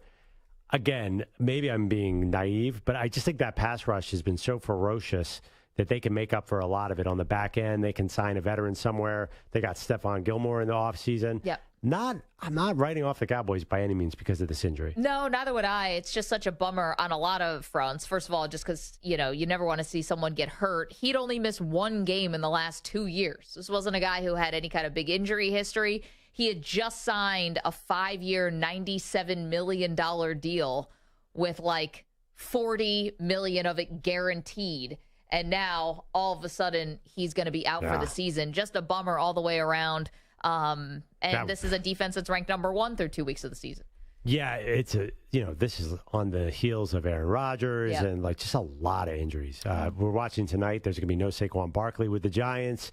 You forget, but it feels like it's hitting us early this season, especially because I think the Aaron Rodgers injury set the tone for the season. So, because we spent all summer talking about Aaron Rodgers, and it was done in 5 plays. Yep. I hope that this is not a trend and everybody sort of gets it together. This was in practice, too. Right? It wasn't even a game. Nick Chubb, of course, Monday night. So that was gruesome.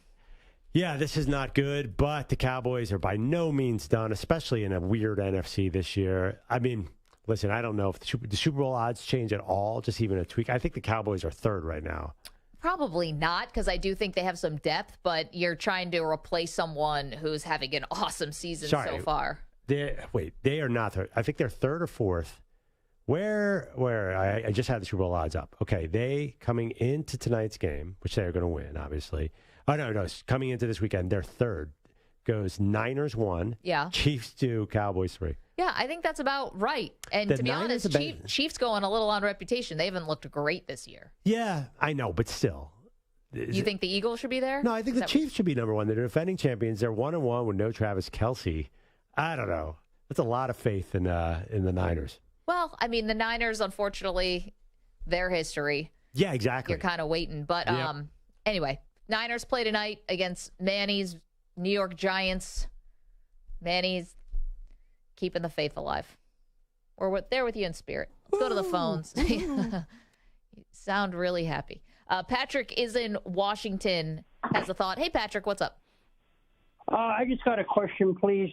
Bearing in mind Joe Kapp in the 70s, I guess it was. How come the National Football League doesn't pay a little more attention to the CFL for talent and then bring them down to fill in the holes? That's all I wanted to know. I don't know. I think What, they brought Warren Moon down from the CFL? Well, there's a bunch of other leagues, too. There's USFL and XFL. And they're combining. Yeah. Yeah, I saw that. Yeah, I mean, I don't know. I'm not sure where the CFL compares to all them. I have a buddy who works for the Montreal Alouettes. You want to ask him? Can you text him? Well, also, what's the schedule of their season, though? They just ended. Finish in the spring or something, right? When's the Grey Cup? Yeah. When is the Grey Cup? But I don't know if that would help. Obviously, there's tons of guys on practice squads. November 19th. Oh, okay. I mean, Carson Wentz can't make a squad right now, and he's a 3-time Pro Bowler, so it's not like there's a lack of guys out there. Yeah, I think that's what you have practice squad guys for. You just elevate someone I don't think you need to raid the squad. CFL.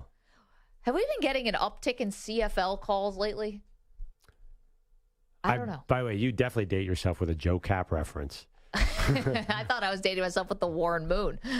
Yeah, Warren Moon is a young man compared to Joe Cap. Joe Cap's like old-time football, like probably single bar on his helmet. Yeah. We had Joe Cap and Paul McGuire the past 2 days. I know. Yeah, I know. What is it? Sean Barber, Sonny Barber? And is that something to brag about? Steve Barber? Probably not. Stu Barber. By the way, Joe Cap. Stu Barber. How can I forget Stu Barber? Joe Cap, definitely one bar on that helmet. I mean, this is as old-timey football as you get. I don't know who any of these people are. It's all right, Manny. Nobody does. I do. I know my NFL history. You should know your NFL. You know who Fran Tarkenton is? Yeah, of course. I know Fran Tarkenton. Of course. I know why Taylor as well. Yeah, but Fran Tarkenton, how long was he a Giant? Was he a Giant for a long time? Couldn't tell you. It was well before my time. Yeah. You barely saw. You probably never even saw Fran Tarkenton. No, never saw him, but I know who he is. Remember he was on that show? Does anyone remember his show? No, what was that? He had a weekly show called Real People. It was like the first reality show. Fran Tarkenton? Yeah, he was a huge TV presence. Oh, I didn't know that. Yeah, he made 4 Pro Bowls with the Giants. He did? Fran Tarkenton? Yeah. From 67 to 91, he was with the Giants for 5 years, finished 3rd in MVP voting, made an All-Pro team in 4 Pro Bowls. So, yeah, I knew him from the Giants. But tell me more about his TV show. Yeah, I know. But what? Sorry, I didn't mean to cut you off. I thought the first reality show was Real World. It was called Real People. It was Fran Tarkenton. It was great. That's Incredible. With John Davison, Fran Tarkenton, like and JD, Kathy John Lee Davidson, Crosby. the hockey player? No, he was a TV host. Okay. And Kathy Lee. Yeah, Fran Tarkenton was on TV all the time. He was great. Really big personality. Here's just how the NFL has changed. The year that he finished 3rd in MVP voting for the Giants, he completed 56% of his passes for 2,700 yards at 19 touchdowns and 12 picks. And that was 3rd in MVP voting. He got robbed that year. Honestly, right now, that's Zach Wilson. that would get you shipped out of town, and the fan base would be rioting. Wait, am I right? He was a Viking for a lot longer, right? Yeah, so he was a Viking for like 6 years, joined the Giants for 5 years, went back to Minnesota for like 6 or 7 more years. Oh. Yeah. I did not realize all that. Well, there you go. Like a little Giant sandwich. I guess back then you had football players who were doing reality shows. Now we got football players dating pop stars. I guess that happened a little bit back then as well. We'll get back to the Trayvon Diggs news in just a moment, but this is what everyone's been dying to know. Is Travis Kelce really dating Taylor Swift? Here is Kelce on the Pat McAfee Show. It's hilarious how much traction this has actually got. It's life. I threw it out there. I threw the ball in her court. And, I told her, maybe I've seen you rock the stage in Arrowhead. You might have to come see me rock the stage in Arrowhead and see which one's a little more lit. So we'll see what happens in the near future. Dog Travis! Hey! All right, man. Wait, what did you say at the end? All right, my man. All right. There's no chance that Travis Kelce rocks that stadium more than Taylor Swift did. I mean, it gets pretty loud for a game. Yeah. All right, man. Depends. Oh, no, a Taylor Swift concert is going to blow the Chiefs out of the water. Yeah, I know Taylor Swift concert, like it registers on the Richter scale. And plus, the whole field is fans, too. So you get like a whole, an extra 5,000 people there? I don't know. I feel like the Chiefs, that gives a competition for a football game. That's pretty good. Competition, but still, Taylor Swift is going to still win that one. I'm just wondering, what if he's like, all right, you come to a game, and then she's like, all right, I'll be there for the Bears game. It's like, no, not that game. It's a long story, but the Bears are kind of a mess, and like, this isn't going to be a good one. Really going to need you to come. No, you want to go for that game, right? No, I'm thinking if you want to maybe come like December 10th against the Bills, and then the stadium's really going to be rocking. No, but you don't want to. You have to win when Taylor Swift's in the crowd. Don't worry, they'll probably be. I would say you want the easiest. Oh, then have the Cincinnati game. No. It's New Year's Eve, though. That's kind of a loaded date. Have you ever tried to woo a pop star by inviting them to a game? You don't invite him to the game that you might lose. You invite him to the game that you're going to win and score 3 touchdowns. Well, I get that, but he did say it's going to be what's more lit, your concert at Arrowhead or me playing at Arrowhead. No. Chiefs against the Bears just not going to have the juice. Yeah, I think a 42-10 win over the 60. Yeah. What's that? She's going to be bored. Quarter, they'll be up by 60. It's going to be boring. Oh my gosh. No, he's got to win, though. He's got to score 3 touchdowns. I think the Bears is a great game to do it. He can do a lot better. Than T. Swizzle? Yes. Who's better than Taylor? He had his own dating show. Beyonce, number one. She's married, dude. Well, okay, but I can find 3 Taylor Swifts at my local Starbucks. I don't think she's Beyonce? Manny, where are you shopping? Upper East.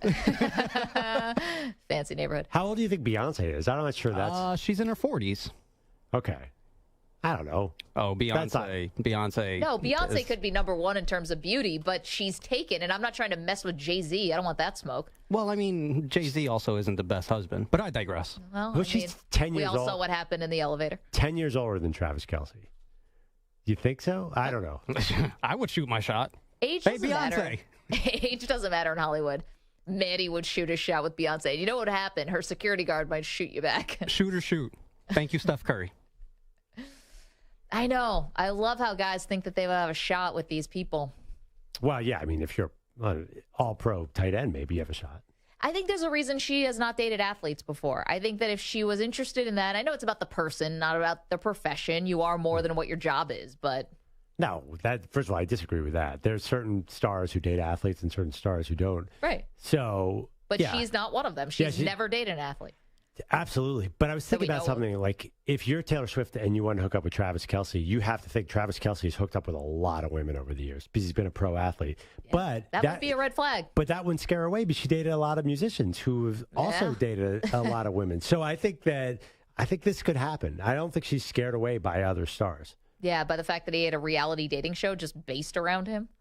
Yeah. How do you explain that one? That probably is tough to explain. When when I talk about my exes with my wife, it's not quite the same as Travis Kelce. There's not a season of it. No. That you can go back in the DVR.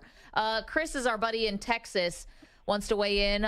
Fearing the worst here for Trayvon Diggs. They believe it's an ACL tear and that he is going to be out for the season. Chris, you all right, man? Well, I was until I heard that. Yeah. Sorry. I mean, if somebody's got, not that I want anybody to get hurt, but if somebody's going to get hurt and be gone for the season, couldn't it be for a team I don't like? Instead of the Cowboys and then Aaron Rodgers with the Jets? Man, well, listen, the good thing is, I'll try to talk you off the ledge here, they have a really good team. Oh, I know, especially a damn good defense. Yeah, so they already have a good defense, and I think they'll be able to, you're not going to get the same type of output, but, you can cover up for no Diggs, right? I hope so. It helps that we're playing the Cardinals this week. Definitely does. Get a little warm up. I ain't overlooking them, though. They gave the Giants a scare, so. They actually played very competitively against the Commanders as well on the road. I just wish they had won both of them. Well, Chris, you know what? I think it's going to be okay. Thank you so much for the phone call. It's a bummer news, though. I try to make him feel better, but no, this is a tough one. So they do have, not only they have the Cardinals this week, then they got the Patriots, who famously have no wide receivers in week 4. But then you got a run of at the 49ers, at the Chargers, Rams. Rams is not a killer game in Dallas, and then the Eagles at Philly.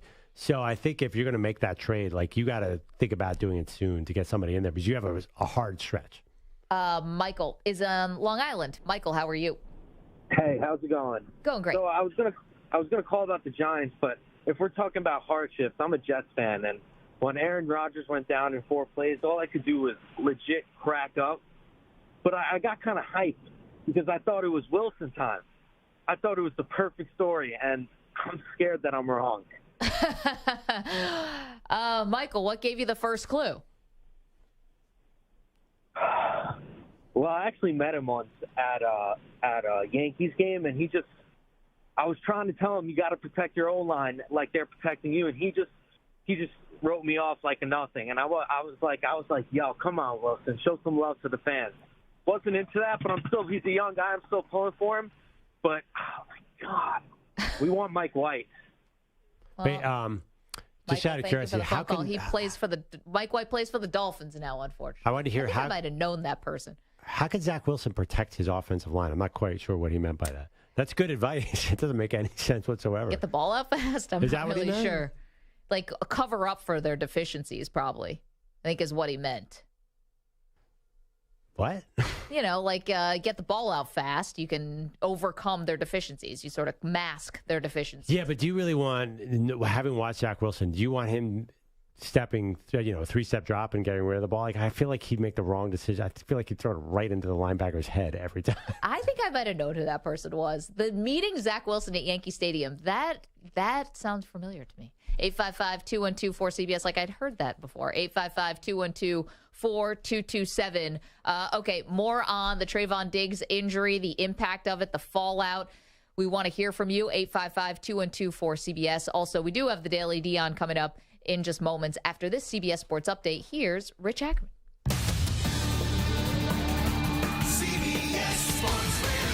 Sports Flash. Well, the Cowboys' defense has been rolling so far, but a devastating injury occurred today with two-time Pro Bowler Trayvon Diggs suffering a torn ACL, ending his season. Week 3 opens with the 49ers going for their third straight win. After two impressive performances to open the season, they'll host the Giants after putting up back-to-back 30-point games. Quarterback Brock Purdy has come back quickly after elbow surgery and holds himself to a high standard. For myself, it's like, man, I hold myself to a standard. This whole offense, this team holds ourselves to a certain standard. And so for me, it's like, man, I got to watch the film, learn from it, get out at practice and rep it to, build that confidence again that, hey, we can hit those shots and those opportunities. We've done it in the past. The Giants will not only be without running back Saquon Barkley, but also the left side of their offensive line with tackle Andrew Thomas out, as well as guard Ben Bredesen. The Panthers expect to be without Bryce Young this Sunday because of an ankle injury, and Joe Burrow remains day-to-day due to a calf injury. Bottom of the ninth, Angels and Rays even at 4. The Brewers blank the Cardinals 6-0. I'm Rich Ackerman. Coming up later on the Zach Gelb Show, we'll salsa dance with Victor Cruz, chat it up with Drew Tranquill of the Chiefs, and Oregon coach Dan Lanning stops by before his big game against Colorado. 6 p.m. Eastern, 3 Pacific. CBS Sports Radio.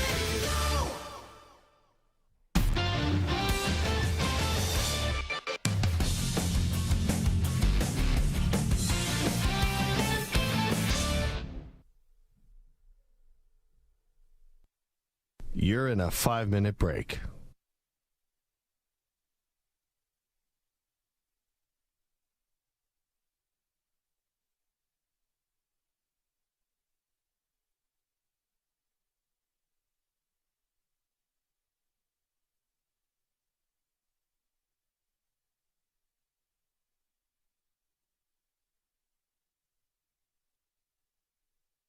Four minutes, 30 seconds remaining.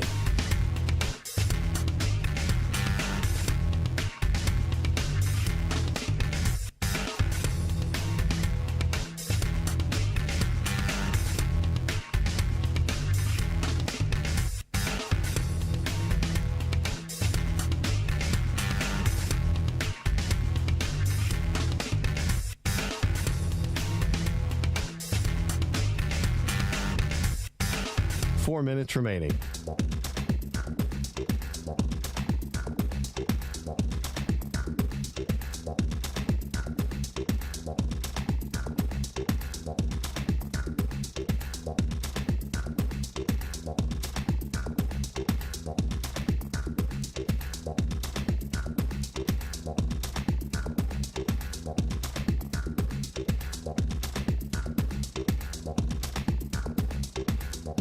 Three minutes, 30 seconds remaining.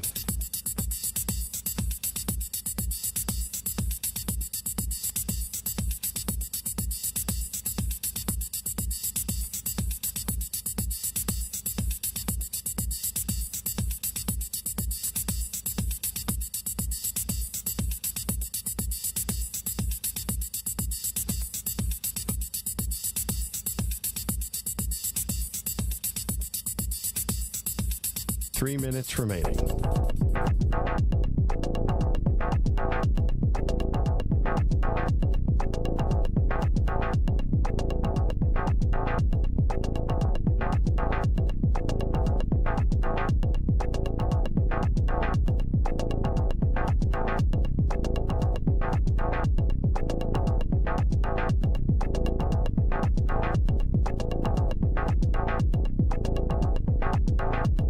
Two minutes, 30 seconds remaining.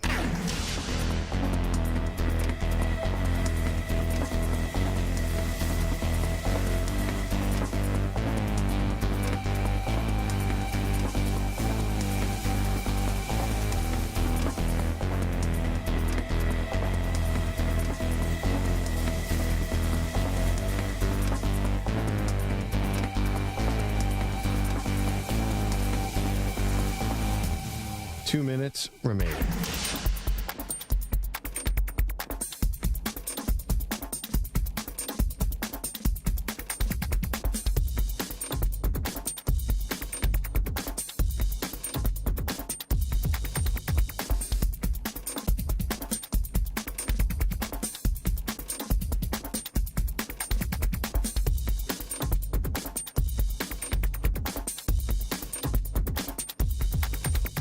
One minute, 30 seconds remaining.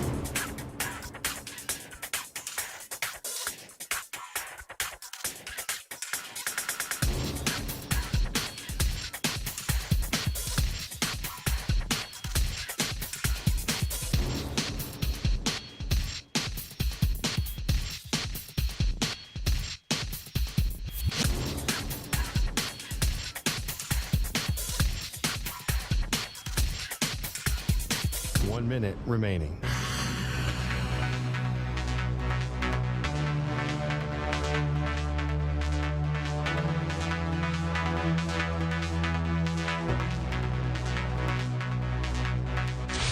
Five seconds remaining.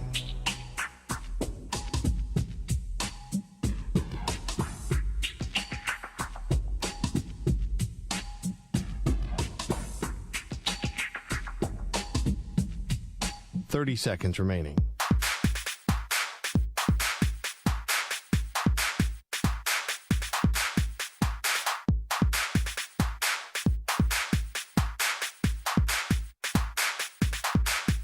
Fifteen seconds.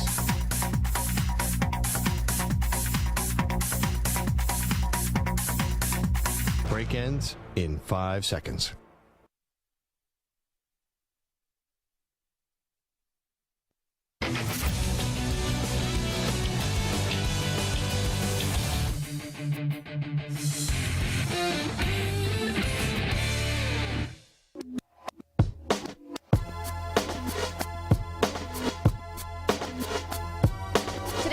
Moment is sponsored by Prevagen. Prevagen is the most recommended memory support brand by pharmacists. The Giants and 49ers have faced off 42 times with the series deadlocked at 21 wins apiece. However, the Giants have won both of their meetings in the NFC Championship game, including a 20-17 win in the 2011 NFC title game. In 1990, the Jeff Hostetler-led Giants beat Joe Montana 15-13 on their way to winning Super Bowl 25 against... Well, let's just say wide right. I'm Ron Burgundy. I did not know what I was reading. And Perloff normally would read this. And he's like, no, you read it. Are you guys all in on this together? Thank you. What I thought was funny about that is I'm like, yeah, you mentioned the 2011 NFC Championship game. Why is this now all of a sudden going to 1990? It's such an abrupt turn for a read like this. Yeah, I had to make sure to get something. Well, thank you, Prevagen. Actually, my memory is let's take the Bills fandom aside. That 2011 NFC title game was crazy. Do you remember that one? Was that Alex Smith? Yeah. So Eli Manning took 20 quarterback hits in that game and was sacked 6 times, and they still won the game. It's crazy. Yeah, that was a terrible game. I think you and I watched that we were together. I was going to say we were at Foxborough for that game. We watched that in the press box at Foxborough Stadium. Perloff and I were there for SI, and the Patriots was the early game, and then we watched the NFC Championship game. Who did the Patriots play? I have no idea. I'm like, I want to say Pittsburgh. I want to say. Wasn't Baltimore? No. Baltimore famously.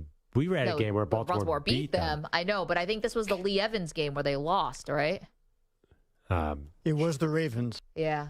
It was Lee Evans because he's a former Bills wide receiver. I think something happened. I think he had a drop in the end zone or something. Yeah.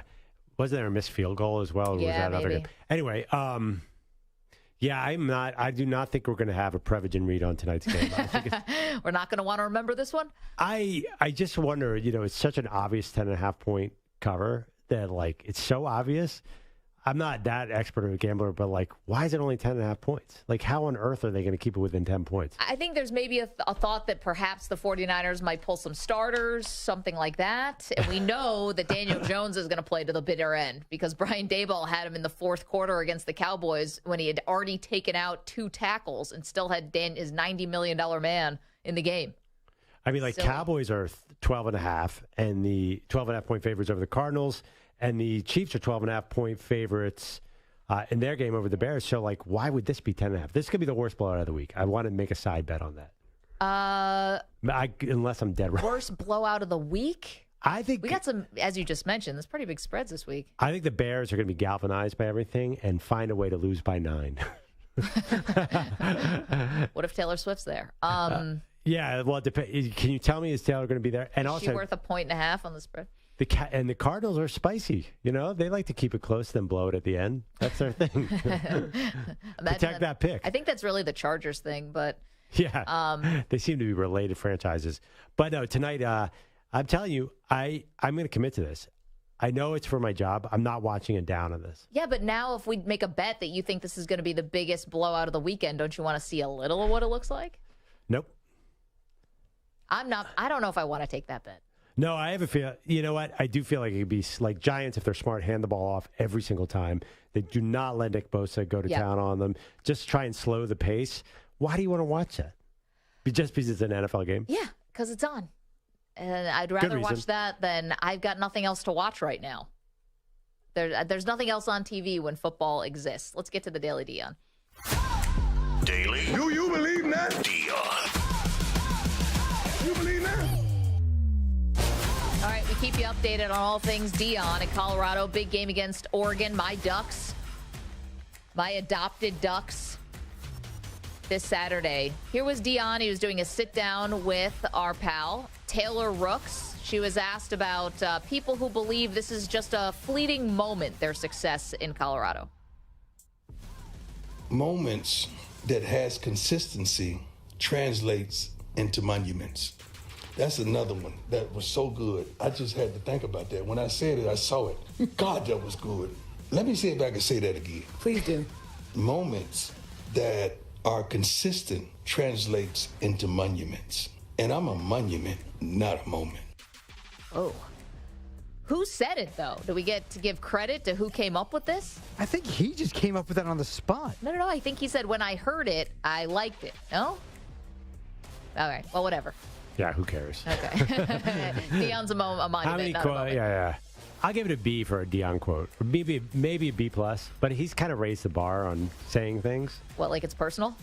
Yeah, also he does these daily inspirational tweets that are amazing. Yeah. I wouldn't put that moment monument one. It sounds more like a pun. He has really great messages on his social media. This is okay. It's a B. I got another one for you. Give you 2 moments here. He talked about Shador, his son, not being number 2, not wanting to be number 2 to Caleb Williams in the draft, potentially. Shador don't want to be 2 to nobody. He don't get down like that. So, people projecting him behind, Caleb Williams. And Caleb Williams is phenomenal. But Shador ain't no backseat rider. He drives his Maybach. He don't have a drive in it. He drives it. All right. Now, this plays into a theory that Perloff had. Oh, that Shador is going to come back because he doesn't want to be. Yeah, I mean, I do think Shador wants to be number 1 overall, and Caleb Williams looks like he's boxing him out. Why not? Well, because you could end up maybe in a better spot by going 2 than going 1. Say this year, by the way. I don't want to go. Say it's Chicago. I don't want to go to Chicago if I'm the number 1 overall pick. I could maybe end up in a better spot. Number 2 could be Denver. Then I get to go and play for Sean Payton. That'd be great. Yeah, but you get a new coach in Chicago. Chicago, you get huge marketing opportunities. I mean, it's a gigantic city. I think He's Shedeur Sanders. He's going to have plenty of marketing opportunities. Well, I just think you're picking your coach. I think Chicago could be a good spot, right? Like, it depends. They have the number 2 pick. Chicago is where quarterbacks go to die. I understand all that. But if they have the number 2 pick and say, give me a name. Say they hire whoever this year Sean Payton is. Or say they hire Harbaugh or somebody big. I don't know. You're starting over. It's not the worst spot. I mean, it's not the Cardinals. The Cardinals is the worst spot. I mean, Caleb's going to be in a tough position. Yeah, if it ends up being the Cardinals, he could be in a tough spot there. But at least I get to play inside. I get to play in warm weather. I don't have to be outside. Although with the new stadium coming to Chicago, but I don't know when that's going to be done. Yeah, I don't know. I feel like Caleb Williams is already trying to figure a way not to go to the Arizona Cardinals. I mean, I know the weather's great, the location's great, but I don't know. Like, what team do you think he was talking about when his dad came out and said, I want to be sure I'm in the right situation? Yeah, it could have been Arizona. It could have been Chicago. It's funny. I don't think he was thinking of Chicago. I mean, I'd be thinking about it now, considering how bad things have gotten in Chicago. See, that's why this would be my advice. And listen, take it for what it's worth. I wouldn't get too cute with this stuff because you could also go 4 or 5 and end up in a better situation than the person who's going number 1 overall. Yeah, true. But there's a lot of quarterbacks in this year's class, too. The other thing is it'll all clear out for next year. Maybe there are a lot next year, but there's probably 6 first-rounders this year. So why not take the whole draft yourself, make $15 million, be the number 1 story every day? I mean, you could be, but I guess it depends, like, how important is it to you to be number 1 overall? See, to me, that feels like, while a huge accomplishment, no doubt, it does feel like a bit of a fleeting moment. You're hoping you have a 20-year career after that. But there's just so much more involved here. But you're playing for your dad. That's a unique opportunity in Colorado. You're really proving something very special here at Colorado.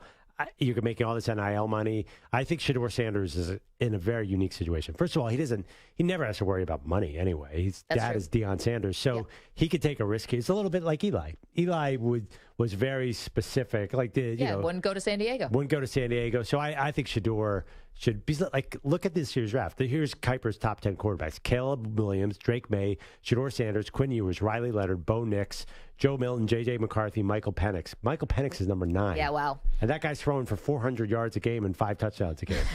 So there's going to be a lot of quarterbacks. 855-212-4CBS, 855-212-4227. I also do not believe that if Colorado loses, I think they're still the story. I don't think that if they lose to Oregon, if they lose to USC, I still think it's a story because A, I think fans care. This is not just the media. I think fans care. B, I think Shedeur is going to be in the Heisman race. I don't think he's all of a sudden going to fall off a cliff. This kid is really good. And I think that's going to enough, and Deion, of course, and that's enough to keep people engaged. Yeah, I think people will definitely care. It'll be a huge story, but I don't think it'll be the number 1 story like it is now. Like, it's the number 1 story. Yeah. You can't sustain being, no matter what the story is, it's hard to sustain everyone's attention for that long. You know how America is. I know how I am. I am myself. Yes, yeah, we like the flavor of the month, and Colorado is definitely the flavor of this month. So if they lose, I'm not saying it goes away by any means. I just think it comes down 20-30%. Manny, do you know the stadium that the Colorado Buffaloes play in? Manny knows all stadiums. Except college, apparently. Yeah, I'm not good with college. Okay, I can do the Big Ten. Where do the Broncos play? That would be, well, it's Mile High, but they keep changing the name of it. They keep having different sponsors. Be consistent. It was Invesco, right? And they changed again. Yeah, but like Invesco was probably, I don't know, maybe a decade ago now. Is it really? Manny, probably. I don't know if I can keep saying this is your superpower. Look, every superhero has their kryptonite, right? Yeah, that's true. For me, it's college stadiums. Got it. Okay. But, I mean, I dabble in the Big Ten, so we can throw me some Big Ten schools. So. Illinois. Ah, damn it. Manny. Big game this weekend at Penn State. You know that one. Beaver Stadium. Go Nits. By the way, it's now Empower Field at Mile High. Empower. That's right. Yes, it is. Manny, after the fact, we don't need you to chime in. Wait, what is what's the Big House's real name? Michigan Stadium. Is it just Michigan Stadium? Yeah. Okay. Yeah. And what's I don't think they have a what's the Horseshoe's sponsor. real name? Ohio Stadium. Ohio Stadium. Okay, I wasn't sure if they ever added a name to them. Have you been to the Big House? Yeah, I've been to both those stadiums. Yeah, They're same. both very, very big. They're much bigger than Dartmouth College's little stadium. Yeah, I know, which was sad that the Dartmouth football Buddy coach Teevan. passed away. Yeah, he was really like the pride and joy of Dartmouth sports. He was an innovator. We actually had him on the show 5-6 years ago because he started using tackling dummies instead of live tackling during practices, which was incredible. I'm surprised more teams haven't caught on with that. It's all over the NFL. They're tackling dummies. But he was also he was a Dartmouth coach, and he got this gigantic job at Stanford. Everyone's like, oh, my God, he's going from the Ivies. He got Tulane. It never really worked out anywhere else, but came back to Dartmouth. He was a good dude. Bike accident. Oh, man. 10-speed on the side of the highway in Florida. He's also a huge champion for women. The coaches, two of the coaches who are coaching in the NFL now are a product of Buddy Teevan's. He was mentor to them. So that was really sad. 855-212-4CBS. Okay, update on Trayvon Diggs, the injury. We've got the details for you. Do not move. If you want to know about the Cowboys, we've got the details. Maggie and Perloff.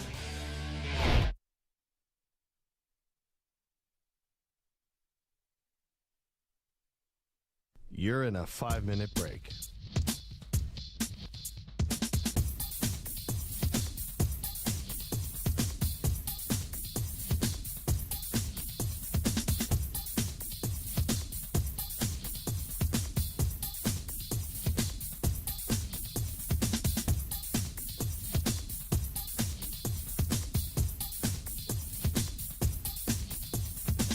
Four minutes, 30 seconds remaining.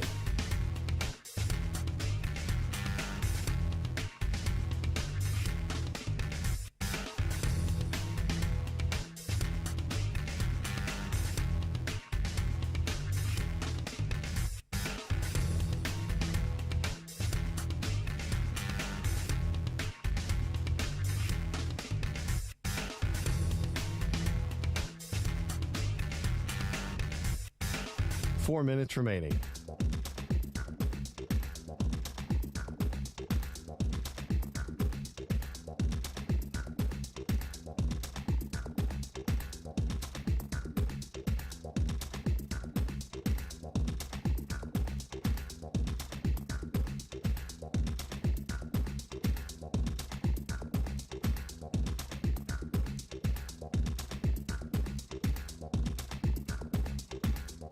Three minutes, 30 seconds remaining.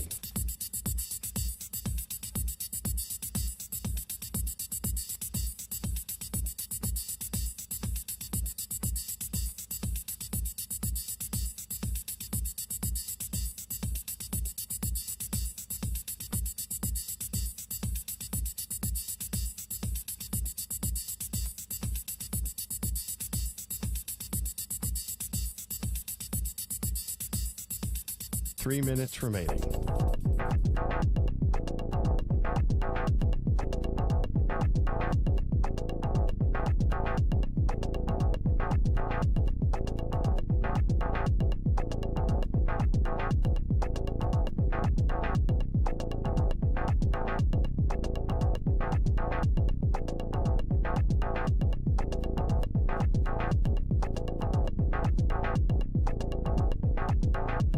Two minutes, 30 seconds remaining.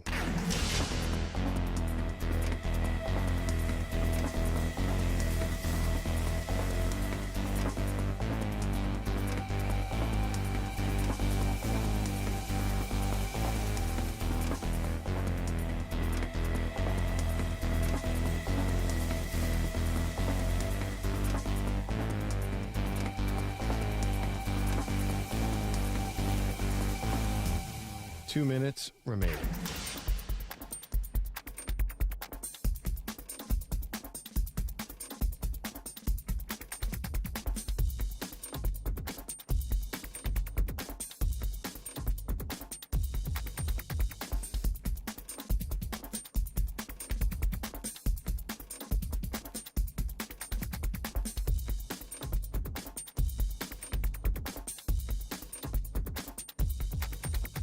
One minute, 30 seconds remaining.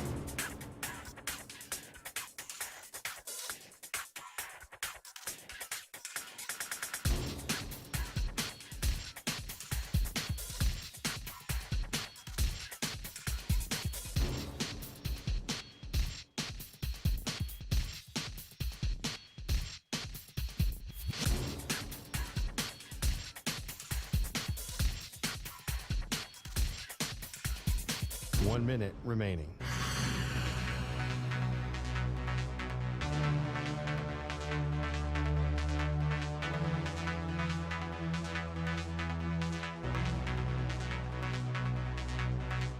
$45 seconds remaining.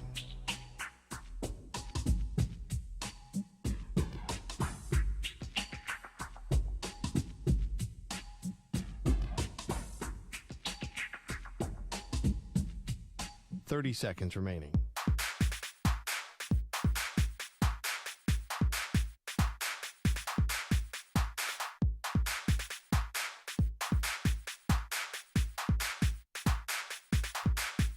$15 seconds.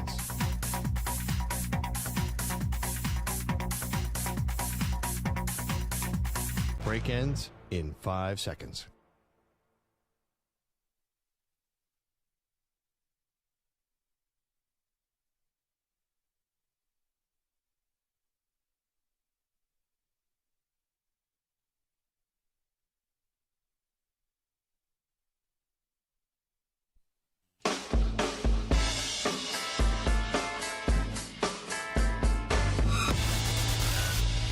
The Altuve buzzer is definite. Oh, you guys are nuts if you think he actually had a buzzer under there. He didn't. What? Wait, Stu, do you believe the buzzer? I believe the buzzer. You do? I think everybody nuts. believes the buzzer. No. Think about how silly that really is. You think all these years later, nobody would have spilled the beans? Nobody said a word? Yeah, but it was so awkward the way he was hiding something. No, he had a stupid tattoo and didn't want people to rip his shirt off. Oh, get out of here. I believe that. Who on earth? Sure. Anyone I know with a tattoo wants to show that tattoo more than anything in the world. Wow, you guys, I thought I was a conspiracy theorist around here. You guys sound whack. They are Maggie and Perloff on CBS Sports Radio. Welcome to the show, Maggie Gray, Andrew Perloff. Hate to start off the hour on a sour note, but it is injury news, and it's big. Cowboys cornerback Trayvon Diggs has reportedly torn his ACL, and he is now out for the year. Diggs was the best player in the secondary of the number one defense through 2 weeks in the NFL. He was off to a really great start. Oh, yeah. He had just gotten this massive payday, Perloff. I mean, all around, this is terrible news for the Cowboys.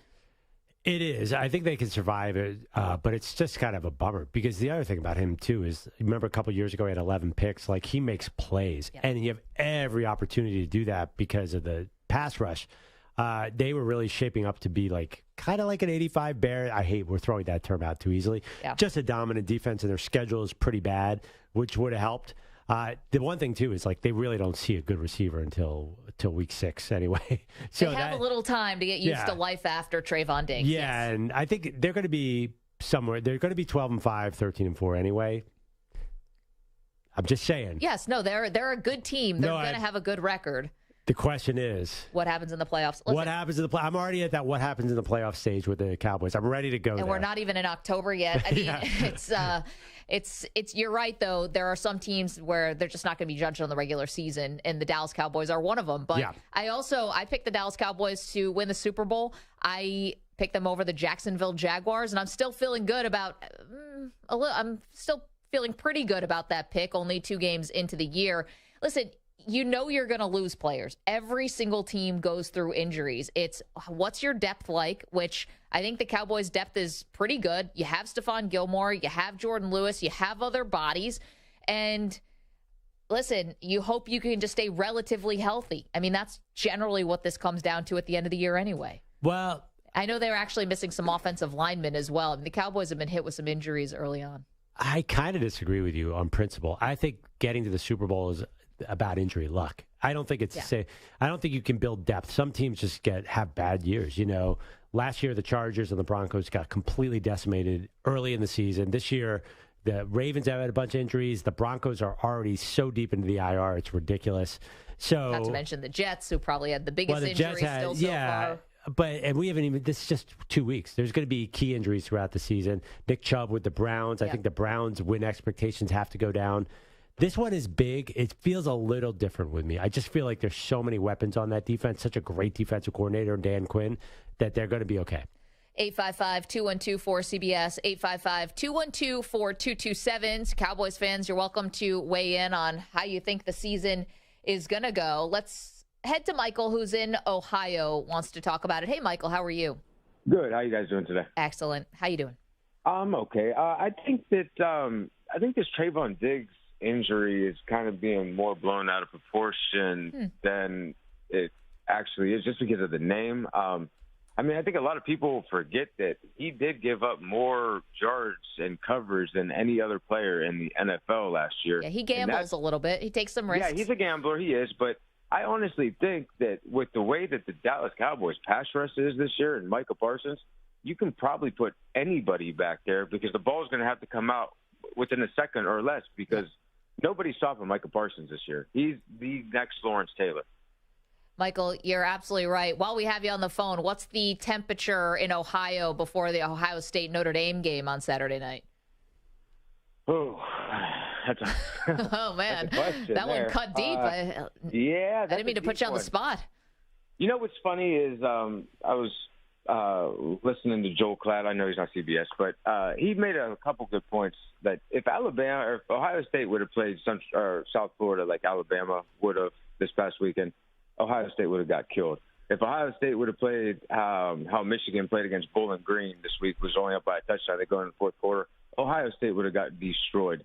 So it's always, they're never good enough. They don't perform as good. But if Notre Dame beats them, now all of a sudden Notre Dame is like, they're going to be number 2 or 3 in the country. Yeah. They're a national powerhouse now. So although, Michael, I got to say, and thank you so much, and I respect Joel Klatt, obviously, and I like him as a broadcaster a lot and liked him as a player, but I kind of disagree. I think that people were all over Alabama after that very close win to South Florida. I mean, the quarterback situation was a mess. Perloff declared that the dynasty was over. Did you say Nick Saban was washed? I mean, there was a lot going on. It's the lowest he's been ranked, I think, really, ever. I mean, we're talking about who's going to replace Nick Saban. Yeah. Is it going to be Deion? What if Lane Kiffin comes in? And no, they've paid the price. They're at number 13 now. They've never been there. I know. So I think that Alabama did get criticized. But Ohio State's been paying the price, too. They're why are they number 6? They should be number 3 if it was a normal Ohio State team. And I got to tell you, I am not seeing a lot of experts who are picking the Buckeyes. I am seeing just a tidal wave of Notre Dame picks. And I'm with them, too. I definitely on the Irish. And what's the number one reason why? Because Ohio State's looked like because Ohio State was close to them last year when they had C.J. Stroud and were playing really well. Now Ohio State does not have the consistent offense with my Philly guy Kyle McCord. So that was last year was close enough, and now Notre Dame is clearly taking a step up. Yeah, I just feel like Ohio State is not explosive like they used to be. I know they have star running backs, but they haven't been consistent at all. Unless they can really run on Notre Dame, then they don't really have I don't think they have the edge here. I would like to see Notre Dame's defense really tested, and I think that Ohio State is going to really test them. So let's wait and see here. I'm a little bit higher on Ohio State than you are. Obviously, the quarterback, that advantage is going to go to Notre Dame. Sam Hartman's been very good. Yeah, but who's Sam Hartman? But they haven't played anybody. Yeah, I mean, listen, the Week 1 Indiana game was like really an eye-opener for Ohio State. That was not the Ohio State offense that people have known and come to love. Okay, but that's just the home open. I mean, that's just the opener. Just like last year when they played Notre Dame, that was the opener. You can't tell everything just by the first game of the season. Hung is in Pennsylvania. Hey, Hung. Yeah, hello. Hey, how you doing? Good. Hey, can you talk about the Baltimore Ravens and the rematch against the 49ers, the 14th line-out, you know what I mean? Yeah, the rematch of the Super Bowl. Yeah, you talk about the Cowboys, the Jets, and the Jaguars. They're not legit. They lost to the damn team twice, the Cowboys. They're going to lose again to the 49ers. So I guarantee you. Wait, Hung, you're just telling us this is your Super Bowl pick? Yeah, the Super Bowl pick. Listen, you're on the board. Yeah, because it's a good one. This year, the Raven it's loaded. The Raven loaded with the Aguilar. He already had the ring. Odell already had a ring. Lamar healthy. Everybody healthy. Baltimore is legit. Hung, I love the optimism for the Ravens. Thank you so much. They're off to a 2-0 start. I never thought Nelson Aguilar would be the first name mentioned out of there. It's like Aguilar and then Odell, and then we get to Lamar. But I get what he's going after. Aguilar had a killer dance last weekend. I'm so into that. I know, and he once ate sushi with him. Yeah. by accident. Here's the thing. Baltimore is healthy-ish now. I just worry about that team. I don't know what it is. And that Cincinnati game was so weird. Did they really look like the better team at the end of the game? Because they were holding on for dear life once Burrow finally woke up. Yeah, but I didn't think Cincinnati really looked like themselves either. How about Jim Harbaugh was celebrating that game like they had just won John the Super Bowl? Harbaugh. Excuse me, John. Yeah. Yeah. I mean, it was a big win. They seem to have Cincinnati's number because they almost beat them last year with Huntley. By the way, okay. Notre Dame is +3 hosting Ohio State. That is close. I feel like home underdog. We should have like a show bet on this, and give me Notre Dame. You want Notre Dame? Yeah, but I want you to give it to me even. Just a pick 'em? Yeah, just a pick 'em. Just give me 3 points. Why not? No. Come on. I will not. I'm not going to get. What are you going to bully me into it? And just say, "Come on." Oh, no, I'm not bullying you. I'm nagging you into it. Yeah, sorry, nagging. I don't know. Never bullied. It's not going to be a 3-point game. Just give me Notre Dame. No. No. All right. Fine. I'll take Notre Dame. What else you got? Do I wait, why don't I want to pick them? I'm taking Notre Dame. They're the underdog. I want Notre Dame +3. Okay, I'll take Ohio State. Steaks? A steak? No. That's too obvious. It has to be something we can eat for lunch. And you already owe. Did you ever I owe Stu lunch. Well, Stu's not here. I like when you bet against your own teams. I'll take the lunch. So pessimistic. It's an emotional hedge. I'm sorry, Manny. Ooh, let's parlay this. Who do you like in Colorado, Oregon? 21 points. Come on. Don't do that to me. It's my Ducks, but 21 points is too much. Ah, darn, I'm on Colorado, too. Maggie, you're a Duck. You have to have those duck-colored glasses. You think so? You have to. You can't bet against your own team. I know, especially the team that you just picked up 3 weeks ago. Yes, who I've been rooting for 2 weeks because the other T-shirts didn't get here in time. Logic, rationality, and sports knowledge go out the window when you're a Ducks fan. You got to be a Ducks fan. Okay, but Sean King told us that Vegas has no clue how to set a line for Colorado. Right, so maybe the line should be 35. They've been wildly off. Yeah, I think all the money's coming in on Colorado, so maybe they're off. Am I fading the public? Yeah, but the public has been pretty good on Colorado. Yeah, I don't know. I'm taking Colorado. So, okay, we'll bet. We'll find another game. I feel like 21 points is a lot. What we've seen that Colorado can play, but their defense, I'm not so sure. This is such a wild weekend of college football. There's so many games. Travis Hunter. No, I know. They lost their best offensive and defensive player. Well, best offensive players should. Well, best skill position player. Well, even that. I guess quarterback is skill, but you know what I mean. Well, even that one. Yeah, even that one is. I mean, he's not that much better than the other guys. There are a lot of other games this weekend. We can do like a 6-team parlay where we go against each other and see who comes out on top. What do you think? What's a Clemson FSU situation?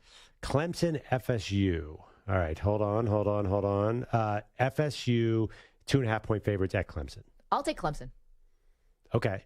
Would you? I'll take FSU. Yeah, I'll gladly take FSU. You know who I really want is Utah because my guy Cam Rising's coming back. UCLA looks great, but and then what's the other? I definitely whiteout time. Penn State.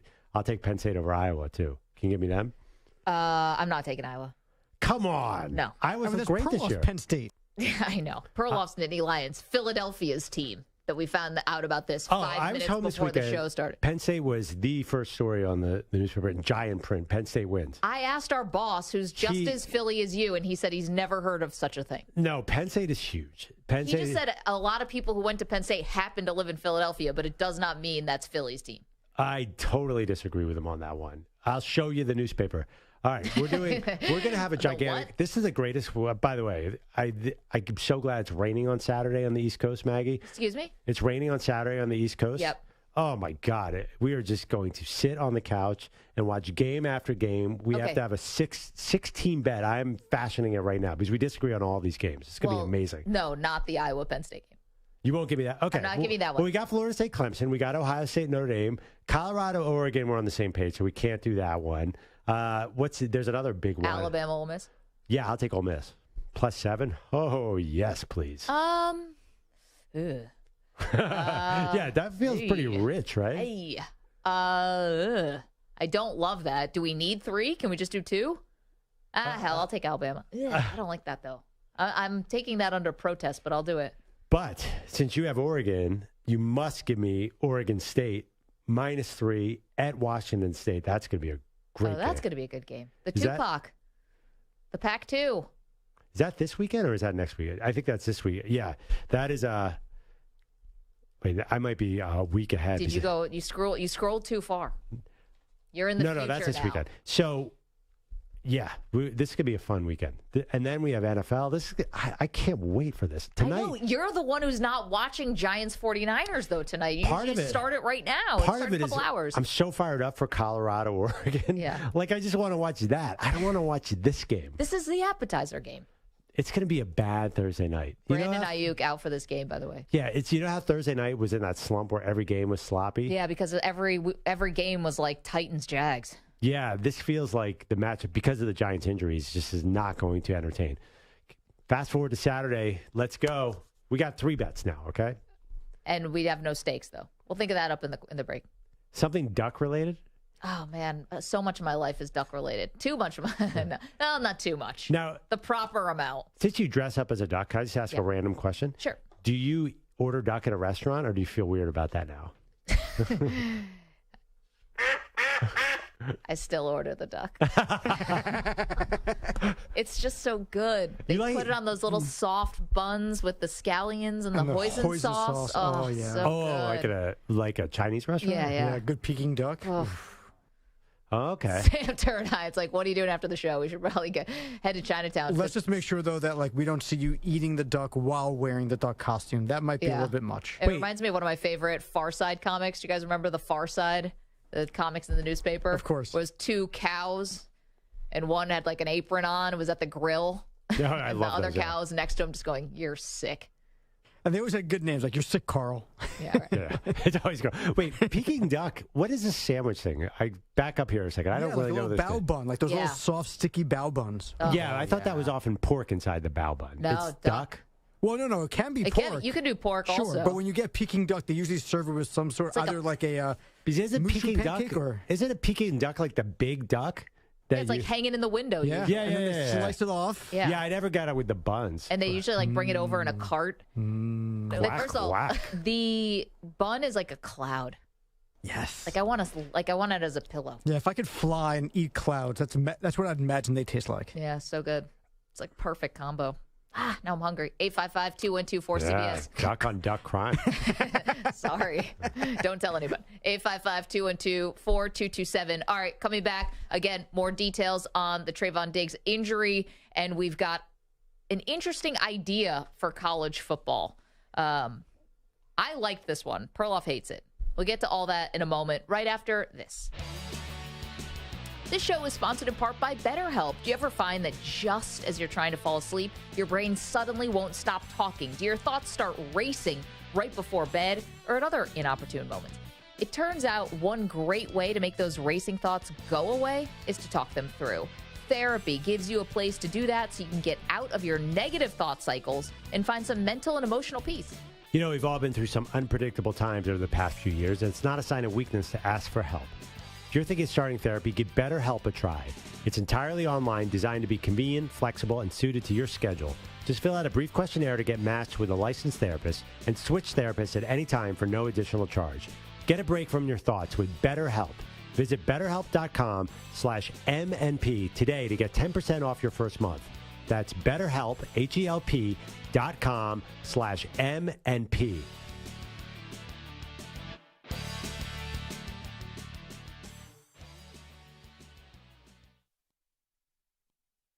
You're in a 4-minute break.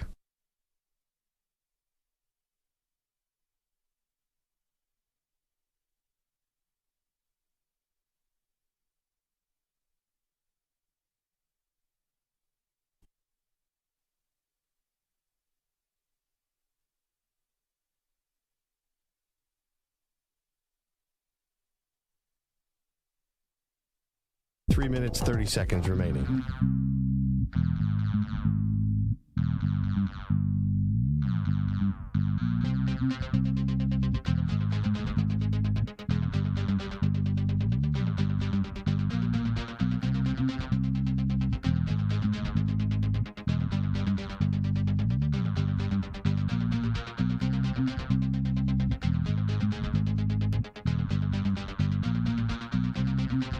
Three minutes remaining.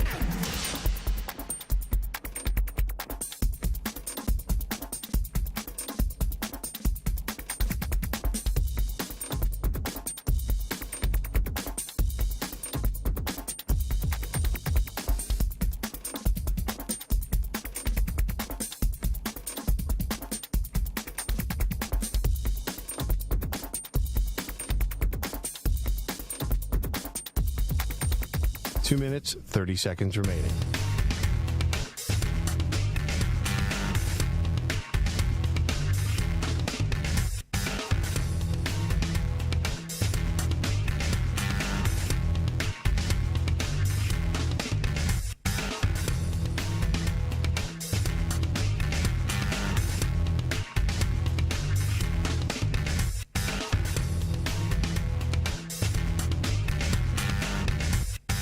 Minutes remaining.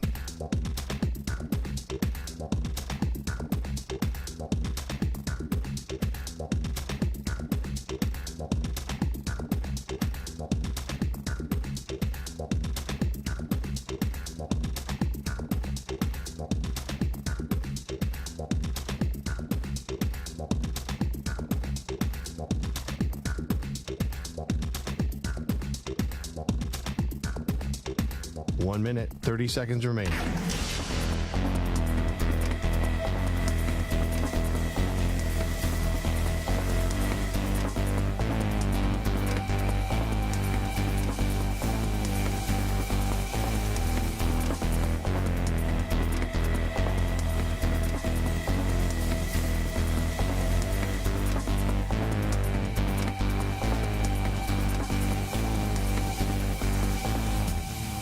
One minute remaining.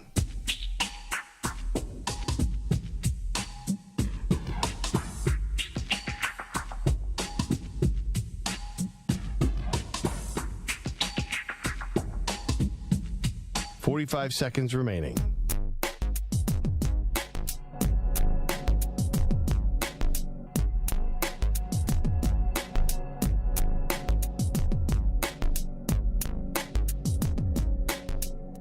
Seconds remaining.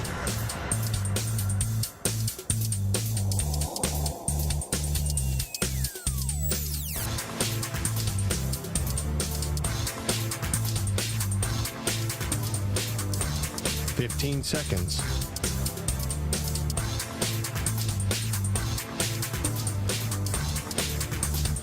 Break ends in 5 seconds.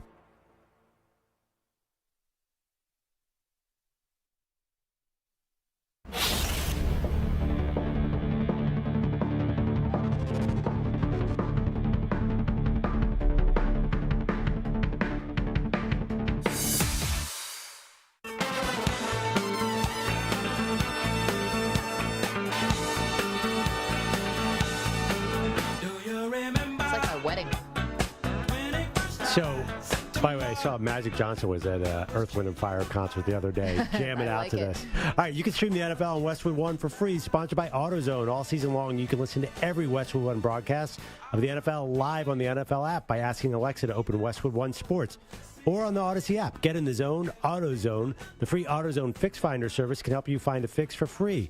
Get in the zone, AutoZone. Restrictions apply. I think Celebration by Kool and the Gang is the #1 wedding song, and I think this is top 5. Yeah, this is top 5. I worked and grew up in the restaurant and catering business, so a sneaky song that actually makes it into every single wedding, anniversary, blah, blah. We Are Family by Sly and the Family Stone. Yeah, we are.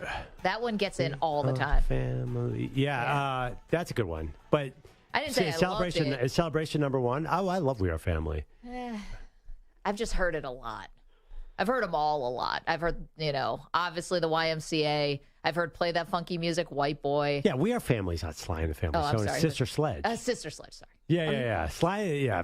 Remember, you have a young daughter who's in that general age Yeah, I've been to a couple of parties. So what's the new stuff? Like, what's the Olivia cool and Taylor, and it's all Olivia. Olivia Rodrigo? Yeah. And, but can you dance to it? Are there set dances? Yeah. What about Bieber? You can dance to Bieber. Bieber's a big deal. What about you can dance to Bieber? I'm talking about the electric slide, like a set dance, cha-cha slide. Same ones. Yeah. I think same ones. No, they do. That's like a new dance. Like it's been 30 years since I've been to one of these celebrations in high school or middle school. We've been doing the Macarena since the 90s. Yeah, so there's got to be new stuff. I don't think so. There's got to be new choreographed dances between TikTok and just. Oh, well, the TikTok dance. TikTok. But I think the cha-cha slide is probably new-ish, and it's 20 years old. That's only 20 years old? I think so. Oh, I feel like I've been doing that forever. Oh, maybe. But anyway, My daughter comes to me every night. She's like, you got to do this TikTok dance. And then she shows me a video of somebody who's like a professional gymnast moving their body in ways that I could never do. About a year ago, I could do some of the TikTok dances. Now they're getting really good. Yeah. I don't think you could a year ago. No, I really couldn't. But there's some that are... No, we tried that one. That's a tough one. I shouldn't... By the way, I hope my daughter's not listening. But the new thing is that you lip sync to a song and you repeatedly touch your hair. This is a thing. Have you seen this? No. It's kind of like the Roman Empire trend. So the new trend is you lip sync a song and you touch your hair like there's something you're thinking about. So my daughter, we rated everybody's TikTok. They're all doing the same exact dance right now. That's a new trend. And there's good and there's bad. My daughter's amazing. She, by the way, is like keeps on bragging. She's like, I get way more likes than Maggie and Perloff TikToks. Aw. I'm like, well, now that's a competition. You're going down, Emma. She gets like 700 likes. Maybe she's pretty darn good. I know. Well, also we she's have one with 30,000, 31,000. She's beaten that almost. What? Wow. Yeah, I got to tell you. What clip of ours got 30,000 TikTok views? Yeah, that's what I'm saying. We've got a few over 10,000, 12,000. We've got a few decent ones. I think we've beaten her a couple times. I know, but here's the problem. She goes home and is spending time doing TikTok dances, and we're watching 49ers Giants. And it's just, we're not putting in the effort at night. Perloff, she might be able to make some money off of her TikToks if she's getting that many views. I actually want her, like, in all seriousness, like, I'm like, this is not good. You know, you got to foster her none creativity. of this is good. No, I mean, it's just like TikTok has become such a dominant force for her generation. Like, I'm like, honey, can you just put the phone down and watch TV and veg out? And she's like, it's like making her do homework to watch a show on TV. You know what I'm talking about? Like, all those articles are true. They're obsessed with TikTok. Yeah. Well, so here's the important question, Perloff. How often do you think about the Roman Empire? Yeah, I mean, listen, that is so many TikTok trends ago in real life that in real life, we're far from real life. But the funny thing is, but it's like a week old, and like it's a week old. 6 trends ago, Mike. Yeah, which is crazy to me. Like I'm catching. Oh, it's a week old. I'm like, I'm totally in on this. I stuff. know, and you're our TikTok person, Yeah.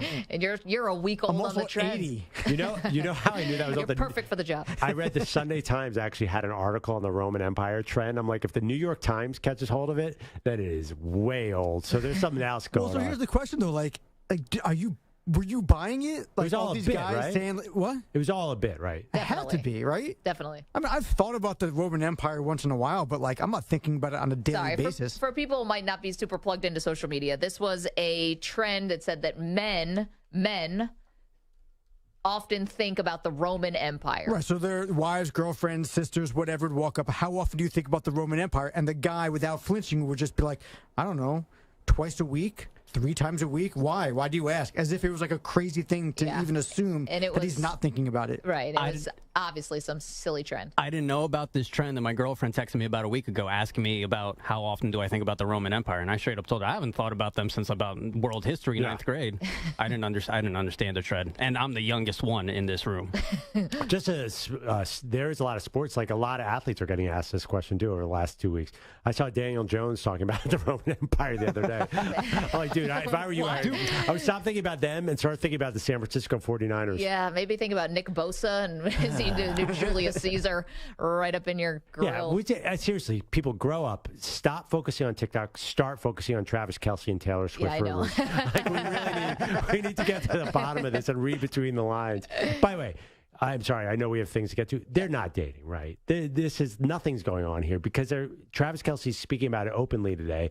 To me, this means like nothing real is happening because if it was, he wouldn't talk about it. Okay, Manny, let's play Travis Kelce on the Pat McAfee show on the Taylor Swift rumors. It's hilarious how much traction this has actually got. It's life. I threw it out there. I threw the ball in her court. And, I told her, maybe I've seen you rock the stage in Arrowhead. You might have to come see me rock the stage in Arrowhead and see which one's a little more lit. So we'll see what happens in the near future. Dog Travis! Hey! All right, man. Okay, so here's what I want to know. This feels like it's going a lot of one way. Yeah. Like Travis to her. Yep. He wanted to give her the friendship bracelet that had his number on it. Now he's putting the ball in her court, all this stuff. Do we have any evidence that she is even interested in him, one smidgen? I think that all this is designed to get her attention. I don't even know if she's actually ever responded. We had a couple, maybe they were having dinner in New York, possibly, but all that was very flimsy, no photos. We have no visual evidence of this. Wait, there was a report. There's a report that she finds him, quote unquote, very charming. Did you see that? According to who? Like the next door neighbor's brother, see. sister, former college roommate? None of this holds up. Source close to a source claims. Yeah, a source close to a source. It's not even the source is close to the action. I have no idea. It was an anonymous source told the messenger that she finds him charming or something. I have no idea. Yeah, I think this is all Travis Kelce's. This is him trying to get her attention. And if he feels like, if it talks about it more and he knows that he's going to get asked about it, he knows that Jason's going to get asked about it, that eventually she'll have to acknowledge his presence. Yeah, this, by the way, been going on. I remember maybe 15 years ago. Remember there was a college football player who openly asked out Taylor Swift in like a bowl game press conference. He's like, guys, they've been going for Taylor Swift forever, and she's just not into athletes. No. I don't know. Remember, like, Joel Embiid was doing this with Rihanna? Yeah. I can understand that. He kept trying to get her attention, But it just I didn't don't know work. the size differential there. I don't know how big Rihanna is, but I don't know. Joel Embiid's 7'3". I didn't see that one coming. I don't think Rihanna's 7'3". But also, that's every basketball player, unless they marry another basketball player. Yeah, honestly, that's why they all go to Kardashians. Because, Yeah, just Chloe. But Perloff, Taylor Swift, if you were going to date a football player, Travis Kelce seems like a lot of fun. Yeah, I'd be worried he was just doing it to use me for fame. He already hosts Saturday Night Live. He's got 2 Super Bowl rings. Has a very popular podcast with his brother, Jason. That's true. I don't know if he's using her for fame. I think he genuinely wants to date her. A lot of guys have crushes on her. No, I get it, but that's what I would be concerned because he's so out there. Yeah, it's a turnoff. I think so. You're saying in your romantic past, when guys would go on TV shows and ask you out, that was not good? It never worked. Yeah. I mean, we all know the basic way to get a woman's attention. Pretend you don't like her and ignore her. He's doing the opposite. He's way too thirsty here. It's too much. Unless she really is waiting in the wings, but I don't think so. This is sort of an advice question, Maggie. Yeah. Does that work? Is it playing hard to get? Playing hard to get. Does I think it it works on both sides. I think it works on men, and I think it works on women. Yeah. I think it not only works in a romantic sense, like it works in the office, it works everywhere. Like, who are you playing hard to get with in the office? Like if you're being like overly nice to someone in the office, like don't be too nice to your boss. I feel like you should kind of play hardball with your boss. Hardball in what way? I just think that you should not. Well, you don't want a brown nose. You don't want to kiss up. Yeah. Right. Because it's just it's the same dynamic. Like nobody wants somebody who's desperate to be liked. Yeah, but you also don't want to miss meetings and just pretend that you're ignoring him and not listening to anything he says. Or she. Yeah, I was about to say there. But yeah, no. Where was that meeting? It's what meeting? Yeah.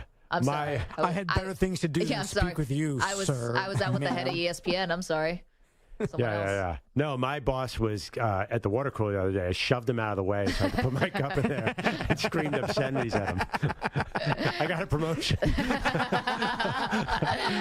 We're going to just ride that straight to the top. How to Get Ahead by the Maggie and Perloff Show. You should write a book. Yeah. Perloff's 10 steps to success, and it's just one step. Just be mean. Be openly hostile to all your coworkers. Actually, I've seen that work so many times. It probably is a thing. You've seen the movie Ted, right? Seth MacFarlane. That's exactly what Ted the teddy bear does. He yells at the manager of the supermarket. He's like, "I like your chutzpah. You're getting a promotion. You got the job, and you're the manager." It's crazy. Ted didn't like that. It was very ridiculous. All right, is this the new Maggie and Perloff attitude? Yeah. Everyone out of the way. Well, should we be nice to the audience? We're very nice Bleep to callers. everyone. We're very nice to callers, but maybe we should change our tune. Maggie's yelled at the Weedos before. What for? One time. What for? When she had her Bills meltdown. I think it was a Mets meltdown, actually. A Mets meltdown, that's what it was. Yeah, they were trying to reassure me, and I just wasn't trying to hear it. Wow, they're definitely a pro Maggie chat. No, too. I love the Weedos. I mean, that had nothing to do with them and everything to do with the Mets. Compared to me, everybody calls into the show and says, Perloff, I never agree with you except for this one time. And it seems to be a lot happening more often. Yeah, except for this one time. I'm like, well, I don't understand. And it's always Maggie. Everyone calls Maggie and says, Maggie, I always agree with you except for this one time. How come you never call in when you agree with her? You only call in the one time you disagree. I know it's funny like that. 855-212-4CBS. Now, I love the Weedos. Love them. And the Purple Drinkers. Everyone. Coming up, got a lot more to do. Resetting the biggest story of the day, and that is, unfortunately, an injury to Cowboys cornerback Trayvon Diggs, torn ACL, out for the year reportedly. Rich Ackerman is here with more details. Don't move. More Maggie and Perloff after this.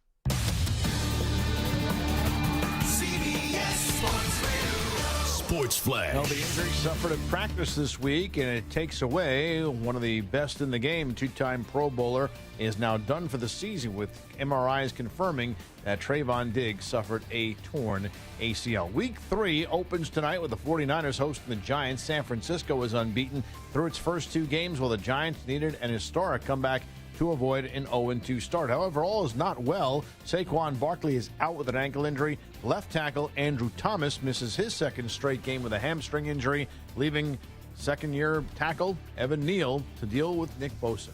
Defensive player of the year in the NFL for a reason. Just a really elusive pass rusher. Great technique, great bend. He has good strength. So it's definitely going to be a good test for me, and I'm up for the challenge, and I'm excited. The Niners will reportedly be without wide receiver Brandon Ayuk. The Panthers don't expect to have top pick Bryce Young Sunday due to an ankle injury, so Andy Dalton expected to start, while the Bengals' Joe Burrow remains day-to-day due to a lingering calf injury. Baseball today, a pair of day games, and it was the Brewers over the Cardinals easily 6-0, and the Rays edged the Angels 5-4 with 2 in the bottom of the ninth. I'm Rich Jackson.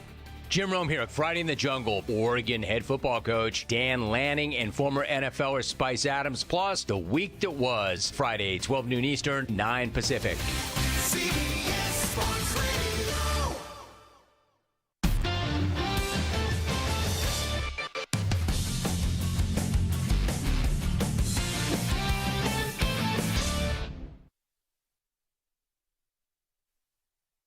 You're in a 5-minute break.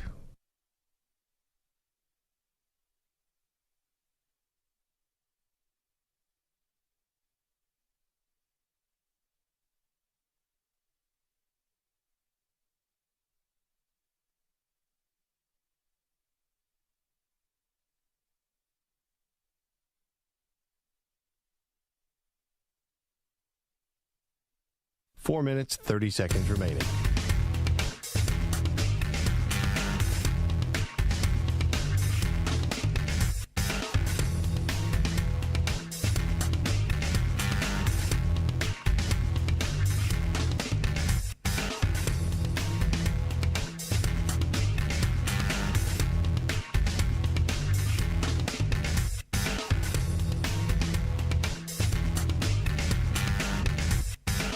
Four minutes remaining.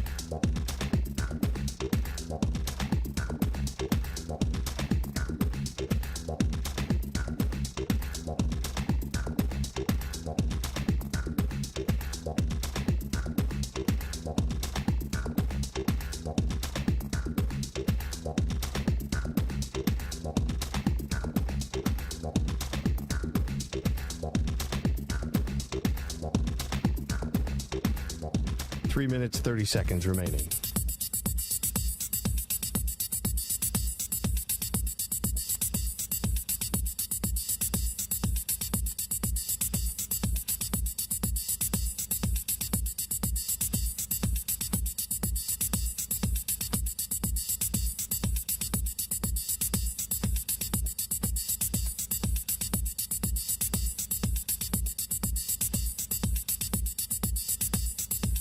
Three minutes remaining.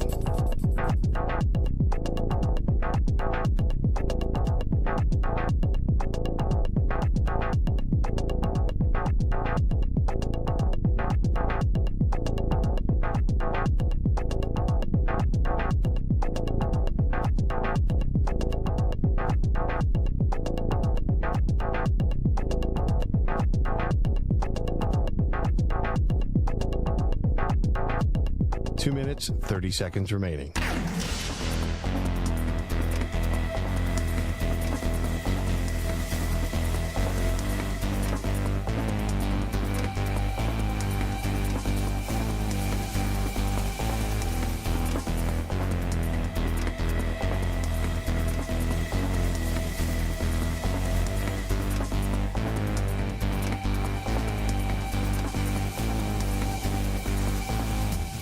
Two minutes remaining.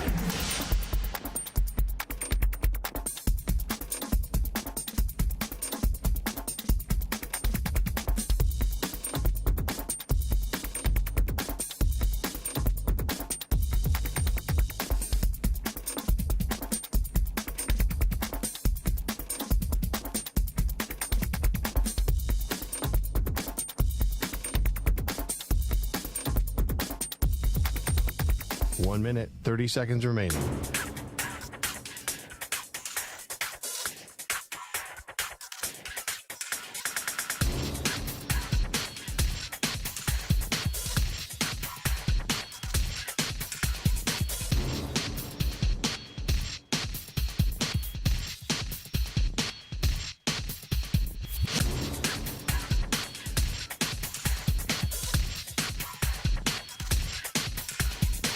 Minute remaining.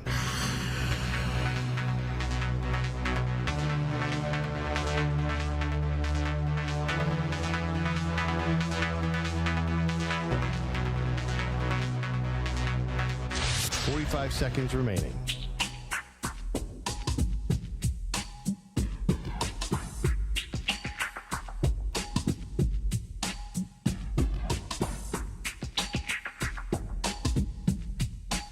Seconds remaining.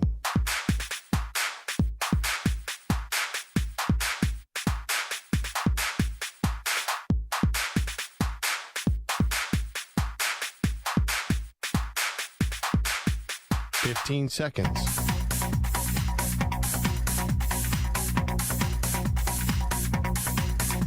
Break ends in 5 seconds.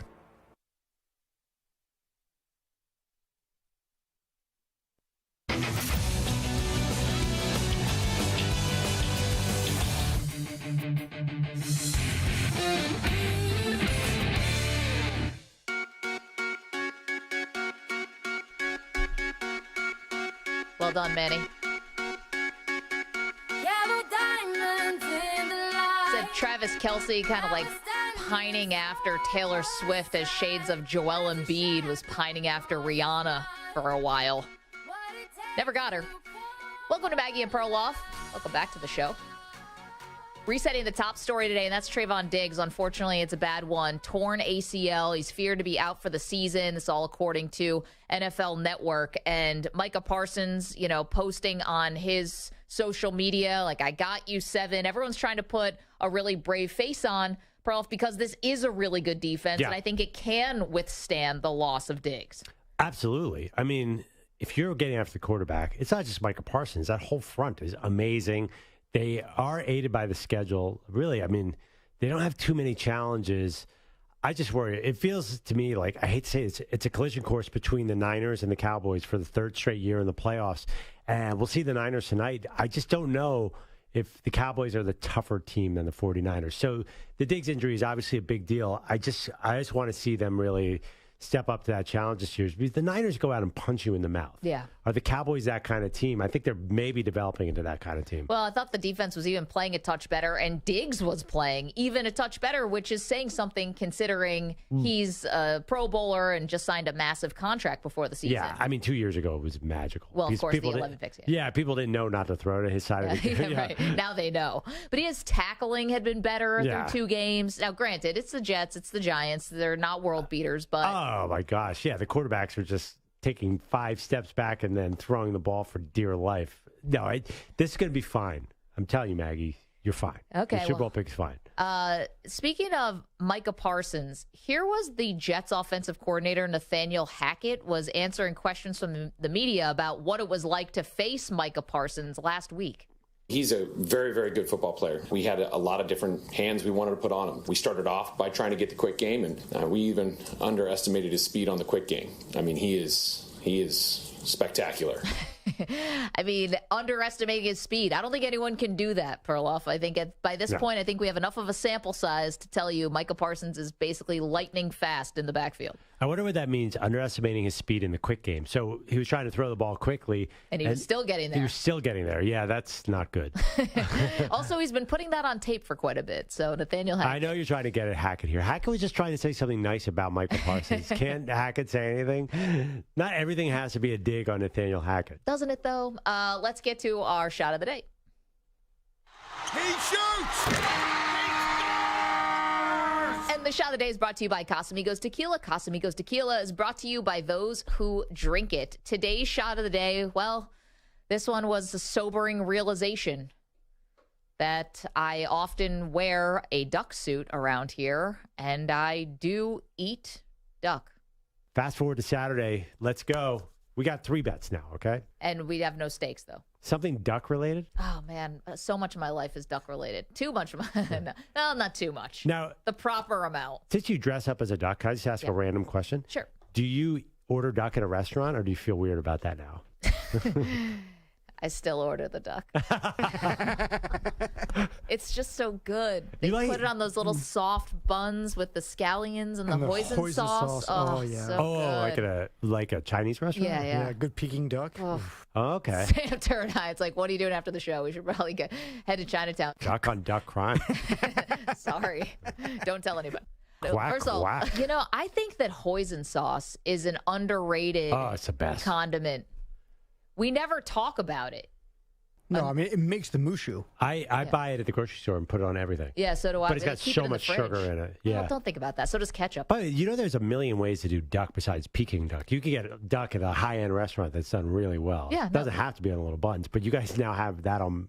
Now I'm thinking about that. Yeah, and only that. There's a great spot not far from here because Chinatown's just down the street, and there's some really good Peking duck. Really? spots. Well, that's the stakes for this week's college There's football actually bets. a place called Peking Duck, and Yeah. it is incredible. Can you get the little buns that you guys were talking about? Yeah. They'll hook it up with the whole thing. It's a little jarring to walk by those storefronts sometimes. That's the ones with the hanging ducks? Yeah, it's like 50 of them.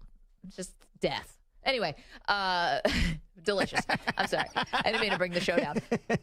I think hoisin's a top 5 condiment. I wasn't even thinking about that. Ketchup, mustard. I don't think hoisin sauce is a condiment. It's a sauce. It's a sauce, but I think you have to be like ubiquitous, like mustard and ketchup to be considered a condiment. I mean, isn't a condiment anything you would put on a sandwich or? Yeah, but couldn't you put? You could put hoisin on a sandwich. Like ranch is a condiment. So That's a dressing. is Caesar salad dressing, like Caesar dressing, a condiment? No, Yeah, it's a probably not. dressing. It's a dressing. Hoisin is a sauce. So top 5 sauces. What? But you don't have enough. There's Spaghetti. plenty of sauces. What? Red sauce. White sauce, vodka sauce. All right, but now we're just doing Well, if you're Italian. but also Italian too, food. there's But all sorts of. hoisin's like very viscous. It's not like a sauce. You're not like pouring it over the top of things, and you're not like cooking pasta in hoisin sauce. Yeah, you could. There's also a very closely related sauce, oyster sauce. Oyster also good. It's almost exactly the same thing as. Then there's plum sauce too, which is plum they're sauce all and basically hoisin the sauce same are very thing. similar. Yeah. Oh, is hoisin a plum sauce? I think it might be a plum sauce. I like duck sauce. Oh yes. And it circles back to the damn duck. Oh, here's another I one. didn't realize I was doing that. General So sauce, ponzu sauce, tonkatsu sauce. I know that one too. Yeah, there's and there's the Korean sauces. No, it's definitely not a condiment though, Maggie. I can't I'm believe sorry. you're trying to Okay. pass it as that. Although it's a brilliant idea. Well, then what's the definition of a condiment? But I dip things in hoisin just like I dip French fries in ketchup. All right. Anyway. Anyway, this is important stuff. I'm sorry. I was about to move a on. condiment You is just a asked the food- definition of a condiment, and you were going to move on from that. This is the most important. A condiment is a food added to other food or dishes to add or enhance flavor. Right. So is hot sauce a condiment?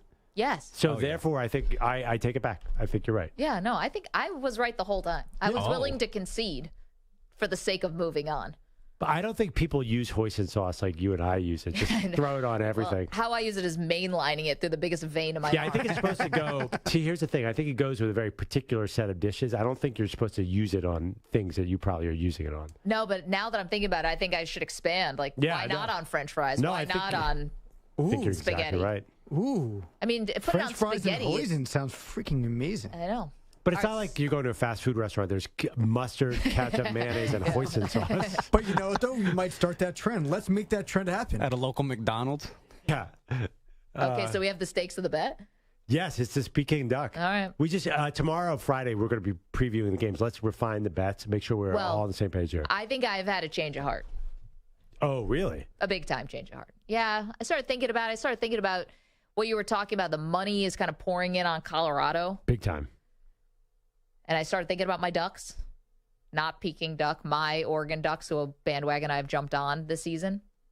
I think I might lay the 21. Okay. I think I'm going to take Oregon to win big. I still think the Deion story is going to be a big story. Yeah. But I think this could be, the spread might be right here. Maybe Vegas finally has it correct. I don't think so. I think Vegas has no idea what they're doing with this team. That might be true, too. It just feels like they're blindly guessing. I don't even think Deion knows what's going to happen. That's one of the reasons it's so exciting. How'd that poll go? If they lose their next 2 games, is the Deion hype train going to continue? 2 different polls. So the first one was Deion and Colorado still be the biggest story in college football if they lose both to both Oregon and USC. 71% say no, the hype will be done. 29.5% say yes, you can't stop the Deion hype train. Man, I'm surprised. Yeah. And the second poll that we put up was how many losses can Colorado afford and have Shedeur still win the Heisman? 0 to 1 is one category, 2 to 3 is the next, or 4+. 49% say they can only lose 1 game or go undefeated for them to win a Heisman. 45% say 2 or 3 losses, he can still win it. They can definitely have 2 or 3 losses. I think so, too. I mean, Caleb Williams, he won it with 2 losses last year, right? Yeah, 2, right. Normally, I would agree. This year, I think it's just too competitive. It is a tight field. I see what you're saying. But Shedeur is a narrative. It's really cool that he came up from. Right, but like whether it's Caleb or Quinn Ewers or Marvin Harrison or whoever, there's going to be 4 or 5 guys who do go undefeated or who have 1 loss, who are going to be dominant. And as good as Shedeur is, if they have 3 losses and lose to Oregon and lose to USC, I don't think he's going to be able to contend with that. Maybe he'll get invited to New York, but I don't know if he'll win. I'm sorry. USC went 11-3 last year. Well, the last one must have been the bowl game. And he did play. Which is after the Heisman vote. Wait, did he play in that bowl game? I can't remember. I think he did, actually. But the Heisman vote was before the bowl game. So it's amazing. We have possibly the first repeating Heisman since Archie Griffin, possibly the first 3-time-in-a-row champion since 1935, and still, there's a way Colorado can hold off all these stories all year long. I think they can. Sorry, Caleb Williams did play in that game. I believe he did play against Tulane, right? In the bowl game. Anyway, doesn't matter. Getting caught up in the details. It is a tight field, but Shedeur has a couple things going for him. Well, I don't think they would. I think for Caleb to win it, he's really got to blow everyone away, and it's a tight field, as we just said. And I think he's got the newness. We've been watching a lot of these quarterbacks now for a couple of years, but Shedeur, unless you're dialed in on Jackson State, this feels fresh. Right. The number one rule, the Heisman's, I don't know if you ever, is do not be the leader in mid-September. That is a guarantee you will not win it, though. That's true. I got to get to this story because I didn't even know people like this existed, and now it makes me kind of mad. And that is Yusei Kikuchi, who's a pitcher for the Toronto Blue Jays, had to leave the game against the Yankees the other night because he was cramping in his arm. And he blamed the cramping on the fact that he wasn't able to get enough sleep. Perloff. And I was like, wow, I kind of been there. Absolutely. Your work is suffering because you didn't get enough sleep. Like that's a tale as old as time. He got 11 hours that night. He normally sleeps 14 hours a night. And because he only slept 11 hours, he couldn't perform the way he usually does. I hate this guy. How dare you get to sleep 14 hours a day? I mean, I'm the exact opposite of him. He's asleep for 14 hours and awake for 7, and I'm awake for 14 and asleep hopefully for 7, and that's on a good night. I'm looking at more like what about between those other 5 3 and 6 hours? Did I not do the math right? Oh, man. 14 and 7. Yeah, sorry. Divided by 2. There's not 21 hours in a day. You know what I mean? That's amazing. Not my favorite, this guy, Yusei Kikuchi. This guy's been, I don't know anything about this guy. It's his 5th year. He's had 4 seasons with a losing record, and this is his first year and he's 32 already. What an odd ball. I'd like to know more about this Yusei Kikuchi. Imagine being in your 30s and you're sleeping 14 hours a night. He goes to bed at 11 and wakes up at 1 p.m. What if the game goes into extra innings? He will just put a sleep mask on and just go to sleep right in the middle of the clubhouse, he said. I was at this game, and when he got pulled, I wonder why. And then come to realize, because he got lack of sleep, I understand. 11 hours. Yeah. Kiss my derriere. Lack of sleep, 11 hours. I'd be fresh as a daisy with 11 hours. I don't think I've slept 11 hours since I was maybe 5 years old. My back would hurt after laying down for 11 hours. Imagine all those dreams. It's too much. Is there anything as too much sleep? Any such thing?